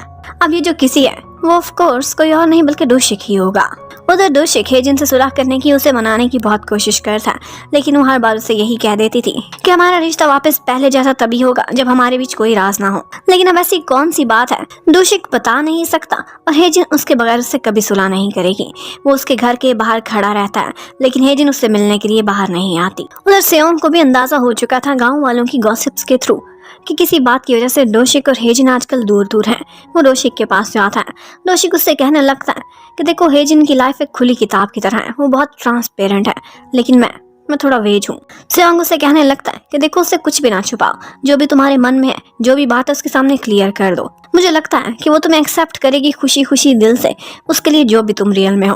और फिर उसके बाद डूशिक अपने घर पर वही फोटो देख रहा था कपल वाली, और उसके साथ ही हमें फ्लैशबैक में ले जाते हैं। एक्चुअली जब वो यूनिवर्सिटी में स्टूडेंट था तब शहर में उसका एक फ्रेंड बना था जिसका नाम था जियोंगू, और वो उसे बिल्कुल अपनी फैमिली की तरह से ट्रीट करता था। वो उससे सीनियर था और उसे ऐसे ही लेता था कि जैसे ये मेरा छोटा भाई है और मैं इसकी केयर करूँगा। और उन्हीं दोनों हस्बैंड वाइफ ने उसे वो ब्लैक वाला सूट भी गिफ्ट किया था। लेकिन थोड़े अरसे बाद कुछ ऐसा हुआ था कि जिसकी वजह से जियोंगू की डेथ हो गई थी और सेओना बस डूशिक पर ही गुस्सा करती रही थी कि तुम इसके फ्यूनरल पर आने की हिम्मत कैसे रखते हो, तुम्हें इसकी जगह मरना चाहिए था, मेरा इनोसेंट हस्बैंड मर गया। वो इस सब का दोष डूशिक को दिए जा रही थी। और उसके बाद हेजिन को दिखाते हैं एक दिन जब वो अपने क्लिनिक में बैठी हुई थी तो उसे उसकी एक सीनियर की कॉल आती है जो उसे एक बहुत बड़ी जॉब ऑफर देती है। ये ऑफर उसके अब तक के कैरियर की सबसे बड़ी थी, एक क्लिनिकल प्रोफेसर की जॉब की ऑफर थी। वो इसी बारे में कंसीडर करने लगती है और उनसे सोचने के लिए समय मांग लेती है। और उसके बाद हमें दिखाते हैं कि नेक्स्ट डे गांव में एक पार्टी है और इसी पार्टी में सेओंग और उसका कोलीग दोहा भी आया हुआ था। उधर डूशिक ने भी अपना माइंड सेट कर लिया था। वो हेजिन को जरा साइड पर लेकर जाता है और उससे कहता है कि मैं तुमसे बहुत इंपॉर्टेंट बात शेयर करनी है, मेरी पास्ट लाइफ के बारे में। और आगे से हेजिन भी उससे कहती है कि ठीक है, कल का दिन मैं फ्री हूँ, मैंने भी तुमसे कुछ शेयर करना है। उस टाइम पर जब डूशिक पार्टी से बाहर था तब बातों बातों में दोहा को पता चलता है कि डूशिक का फुल नेम क्या है। और वो जैसे ही उसका फुल नेम सुनता है तो वो गुस्से से भड़क उठता है और डूशिक के पास आकर कहता है कि तुम वही हो ना जो वाई की कंपनी में काम करते थे, क्या तुम्हें जीहून के बारे में पता है? और इसी के साथ ही डूशिक को याद आता है कि जीहून उसकी कंपनी के बाहर एक पीएन था जिसे वो रोजाना एक ड्रिंक दिया करता था क्योंकि वो धूप में खड़ा होता था। लेकिन इसके साथ ही दोहा उसे एक पंच दे मारता है और कहता है कि मेरे डैड आज पैरालाइज्ड है तो इसके जिम्मेदार सिर्फ और सिर्फ तुम हो। अब वहाँ पर लोग बहुत मुश्किल से दोहा को कंट्रोल करते हैं और उसके बाद डूशिक को वहाँ से भेज देते हैं। ये सब कुछ सुनने के बाद हेजिन भी बहुत ज्यादा शॉक्ड थी। हेजिन उसके पीछे पीछे जाती है तो डूशिक रुककर उसे कहता है कि जो भी दोहा ने कहा वो सच है, उसके डैड की इस हालत का जिम्मेदार मैं हूँ और इसके साथ साथ वो फोटो जो तुमने देखी थी उस फैमिली को भी मैंने डिस्ट्रॉय किया है। और बस उसे ये कहने के बाद वो अपने घर में जाकर खुद को बंद कर लेता है। अब इसी तरह से कुछ दिन गुजर गए थे और पूरे गांव वाले परेशान थे क्योंकि डूशिक घर से बाहर नहीं आ रहा था। उनमें से किसी का भी मन ये एक्सेप्ट नहीं कर रहा था कि डूशिक इस टाइप का इंसान होगा। वो तो कभी किसी को तकलीफ नहीं पहुंचाता था। जबकि सेओंग दोहा से पूछता है कि मुझे सारी कहानी सुनाओ और फिर दोहा के थ्रू हमें पता चलता है कि एक्चुअली डूशिक एक बहुत बड़ी कंपनी में फंड मैनेजर था और उसने दोहा के डैड को एक जगह इन्वेस्टमेंट करने का मशवरा दिया था। उन्होंने इधर उधर से बहुत सारा उधार पकड़कर अपनी सारी की सारी सेविंग्स उसमें लगा दी थी, लेकिन उसके बाद स्टॉक मार्केट गिर गई थी जिसकी वजह से वो इतने शॉक्ड हुए कि उन्होंने खुद को मारने की कोशिश करी और उसके बाद से अब तक उनकी ये हालत है। और साथ ही साथ सेओंग को ये भी पता चलता है कि सेओना जो कि उसकी कजन लगती है, उसका हस्बैंड जियोंगू वो भी उसी कंपनी में काम करता था और वो डूशिक को अपना छोटा भाई मानता था। उसकी एक एक्सीडेंट में डेथ हुई थी और एक्चुअली उस एक्सीडेंट का जिम्मेदार भी कहीं ना कहीं डूशिक को ही ठहराया जाता है। उधर दादी को डूशिक की बहुत फिक्र होती थी। वो रोजाना जाती थी उसके घर के बाहर खाना रख के आती थी, लेकिन अक्सर वो खाने को टच भी नहीं करता था। अब एक दिन हेजिन हिम्मत करती है और डूशिक के घर में जबरदस्ती घुस जाती है। वो उसे कहती है कि अगर तुम मुझसे कोई बात नहीं करना चाहते ना करो, मैं सिर्फ तुम्हारे लिए खाना बनाऊंगी और चली जाऊंगी। लेकिन डूशिक कहता है कि आज मैं तुम्हें सारी बात बताऊंगा, मेरा पास्ट, मेरा वो राज जो मैंने तुमसे छुपाया था। वो बताता है कि जियोंगू मेरे बड़े भाइयों की तरह था और जैसे ही मैंने डिग्री कंप्लीट की मैं वहीं पे काम करने लगा जहाँ पर जियोंगू मेरा सीनियर था और यहाँ पर वो स्टॉक मार्केट को बहुत अच्छे से ऑब्जर्व कर रहा था। और इसी बीच उसने अपने पीएन को भी मशवरा दिया था एक तो जगह पर इन्वेस्टमेंट करने का, लेकिन वो चाहता था कि वो बहुत एहतियात करे, लेकिन उस पीएन को ज़्यादा सही से समझ नहीं आई थी और उसने गलत जगह इन्वेस्टमेंट कर दी थी और फिर थोड़े अरसे बाद ही उसका सारा पैसा डूब गया था। अब वो बेचारा बुरे हालात में डूशिक के पास आया था, अपने सर के ऊपर बहुत सारे कर्जे का बोझ लिए हुए। लेकिन डूशिक उस वक्त अपनी कंपनी के हालात की वजह से इतना मसरूफ था कि उसे ठीक से टाइम नहीं दे पाया था। थोड़ी देर बाद उसे पता चलता है कि उसी पीएन ने अपनी जान लेने की कोशिश की और अब वो हॉस्पिटल में है। ये सुनते ही डूशिक के तो हाथ ही कांपने लगते हैं। वो बहुत परेशान हो गया था। लेकिन यहाँ पर जियोंगू उससे कहता है कि तुम इतने शौक में हो, तुम ड्राइव मत करो, मैं करता हूँ। और जब जियोंगू वहाँ पर ड्राइव कर रहा था तो इसी बीच उनका एक्सीडेंट हो जाता है। डूशिक की तो जान बच गई थी, लेकिन जियोंगू वो ऑन द स्पॉट अपनी जान की बाजी हार चुका था। और बस इसी वजह से कि जियोंगू डूशिक की हेल्प में सारा कुछ कर रहा था, सेओना अपने हस्बैंड की मौत का जिम्मेदार उसी को समझती थी। अब थोड़े दिनों बाद डोहा आता है और डूशिक से मिलता है। वो उसे कहता है कि जब मेरे डैड हॉस्पिटल में एडमिट थे तो उनकी हालत बहुत ख़राब थी और हम पर बहुत ज़्यादा कर्जा भी था, लेकिन पता नहीं कैसे हमारी मम्मी ने कुछ अरेंजमेंट किए और वो कर्जा उतर गया। और उसके बाद अब मुझे एक अच्छी जॉब भी मिल चुकी है और हमारे पास एक अपार्टमेंट भी है। और फिर हमें फ्लैशबैक में दिखाते हैं कि एक्चुअली डूशिक ने अपनी हर चीज़ बेच दी थी और जो भी पैसा बना था वो जाकर उन्होंने डोहा की मदर को दे दिया था ताकि वो अपने हस्बैंड का इलाज कर सके, वो कंपनसेट कर सके जो भी नुकसान उनकी फैमिली को पहुंचा है। और जब डोहा को ये सारी रियलिटी पता चलती है तो वो बहुत शर्मिंदा होता है। अब उसके बाद एक दिन हेजिन के साथ डूशिक रेडी होता है और वही ड्रेस पहनता है जो उसे जियोंगू ने खरीद कर दिया था। वो जा रहा था जियोंगू की ग्रेव पर, लेकिन वहीं रास्ते में उसे सियोना भी दिख जाती है। वो हारंग को उसके पास भेजती है कि जाओ और इसको अंकल बोलो। और उसके बाद डूशिक और सियोना दोनों अकेले में बात करते हैं। सियोना उससे कहने लगती है कि मैंने अब जीना सीख लिया है और मैंने ये मान लिया है कि जो भी हुआ था वो सिर्फ किस्मत का खेल था। तुम भी खुद को दोष देना बंद करो और उसके बाद लाइफ में आगे बढ़ो। सियोना ने लगता है कि डूशिक को माफ भी कर दिया था और ये भी मान लिया था कि इस सब में उसने जानबूझकर कोई गलती नहीं करी। अब डूशिक को ऐसे लग रहा था कि जैसे उसके दिल का बोझ बहुत हल्का हो चुका है। और उसके बाद उसे ऐसा लगता है कि जैसे जियोंगू खुद चल के उसके पास आया है और आज भी वो उसे अपना छोटा भाई मानता है। जियोंगू की आत्मा उससे यही कह रही थी कि मैं तुम्हें ऐसे रोते हुए नहीं देख सकता, मैं चाहता हूँ कि तुम अपनी लाइफ कंप्लीटली और फुली जियो। जियोंगू यही चाहता था कि वो अपनी फैमिली को भी खुश देखे और डूशिक को भी। और उसके बाद डूशिक बताता है कि जब उसे पता चला था कि जियोंगू की डेथ हो गई है तो उसने भी एक पुल से छलांग मारने की कोशिश करी थी, लेकिन उसी टाइम पर उसे दादी का एक मैसेज आया था और उसी मैसेज की वजह से वो डिस्ट्रैक्ट हो गया था और उसने फैसला किया था कि वो ये गलत काम नहीं करेगा बल्कि अपने गाँव में जाकर एक शांत सी जिंदगी गुजारने की कोशिश करेगा। उसे लगता था कि जैसे दादी ने ही उसकी जान बचाई हो। उधर दादी के घर पर आज उनकी फ्रेंड्स भी आई हुई थी और दादी कहती है कि मैंने अपनी लाइफ बहुत अच्छी और बहुत खुश गुजारी है। और उसके बाद वो शांति से सो जाती है, लेकिन हमें पता चलता है कि दादी की सोते सोते में ही डेथ हो गई है। अब नेक्स्ट सीन में यही दिखाते हैं कि दादी का फ्यूनरल है और सारे गांव वाले वहां पर इकट्ठे हैं। डूशिक कहता है कि दादी की हमेशा से यही विश थी कि उनके फ्यूनरल में कोई भी रोए धोए ना, बल्कि जैसे वो हमेशा खुश रहती थी उनको खुशी खुशी याद करें और उनके साथ बिताए हुए पलों को मेमोरेबल बनाएं। डूशिक ने एक वही बास्केट अपने फ्रिज में रखी हुई थी जो दादी रोजाना उसके घर के बाहर रख कर जाती थी, लेकिन उसने देखा नहीं था कि उस बास्केट में एक लेटर भी था। वो लेटर आज उसे हेजिन देती और वो खोलकर वो पढ़ने लगता है। दादी उसे यही कह रही थी कि मुझे तुम पर पूरा विश्वास है, तुम कुछ गलत नहीं कर सकते। वो उसे कहती हैं कि तुम मेरे लिए अपने बेटों से भी बढ़कर थे और मैं सिर्फ यही चाहती हूँ कि जैसे मैंने एक हेल्दी और लॉन्ग लाइफ गुजारी है तुम भी हेल्दी रहो और हमेशा खुश रहो। ये सब पढ़कर डूशिक बहुत रोने लगता है और हेजिन उसे काम करती है। दूसरी तरफ हमें शहर में सियोंग को दिखाते हैं। सियोंग की एक कोलीग थी जिसका नाम जीवोन था। वो हमेशा से उसे लाइक करती थी, लेकिन अब सियोंग वो भी अपने मन से हेजिन को निकाल जीवोन को जगह देने के लिए रेडी बैठा था।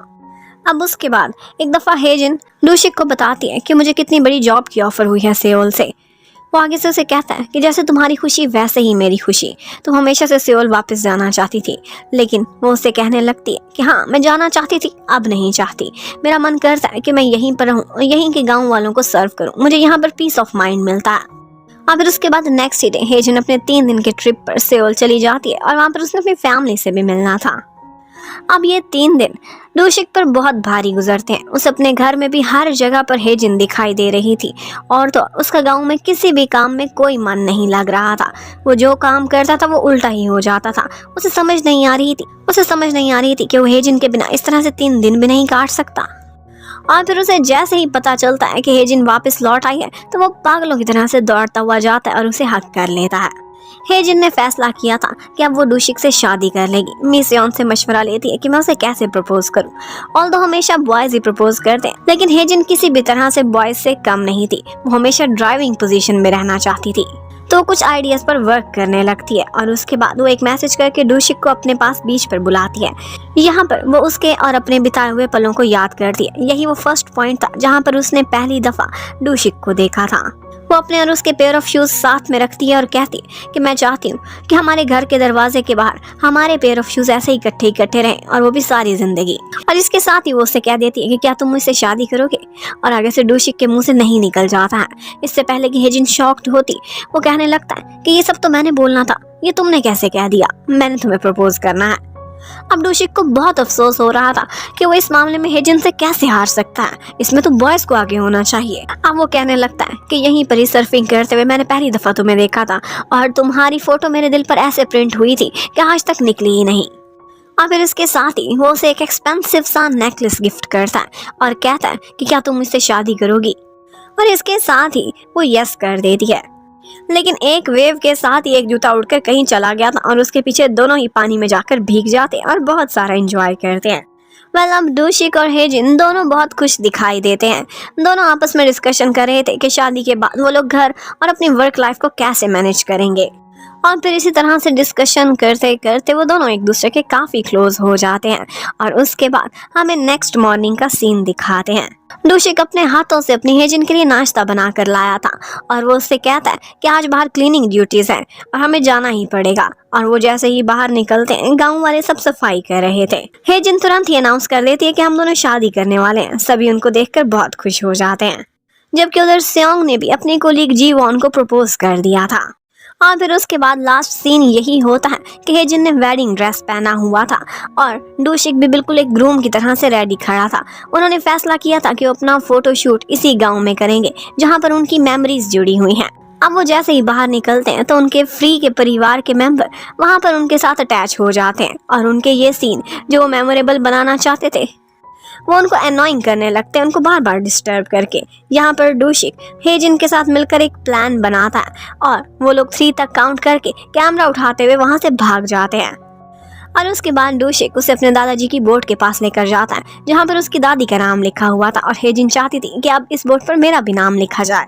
और बस इसी तरह से वेडिंग का फोटो शूट करते करते इस ड्रामे की हैप्पी एंडिंग हो जाती है। Thank you for watching, bye bye.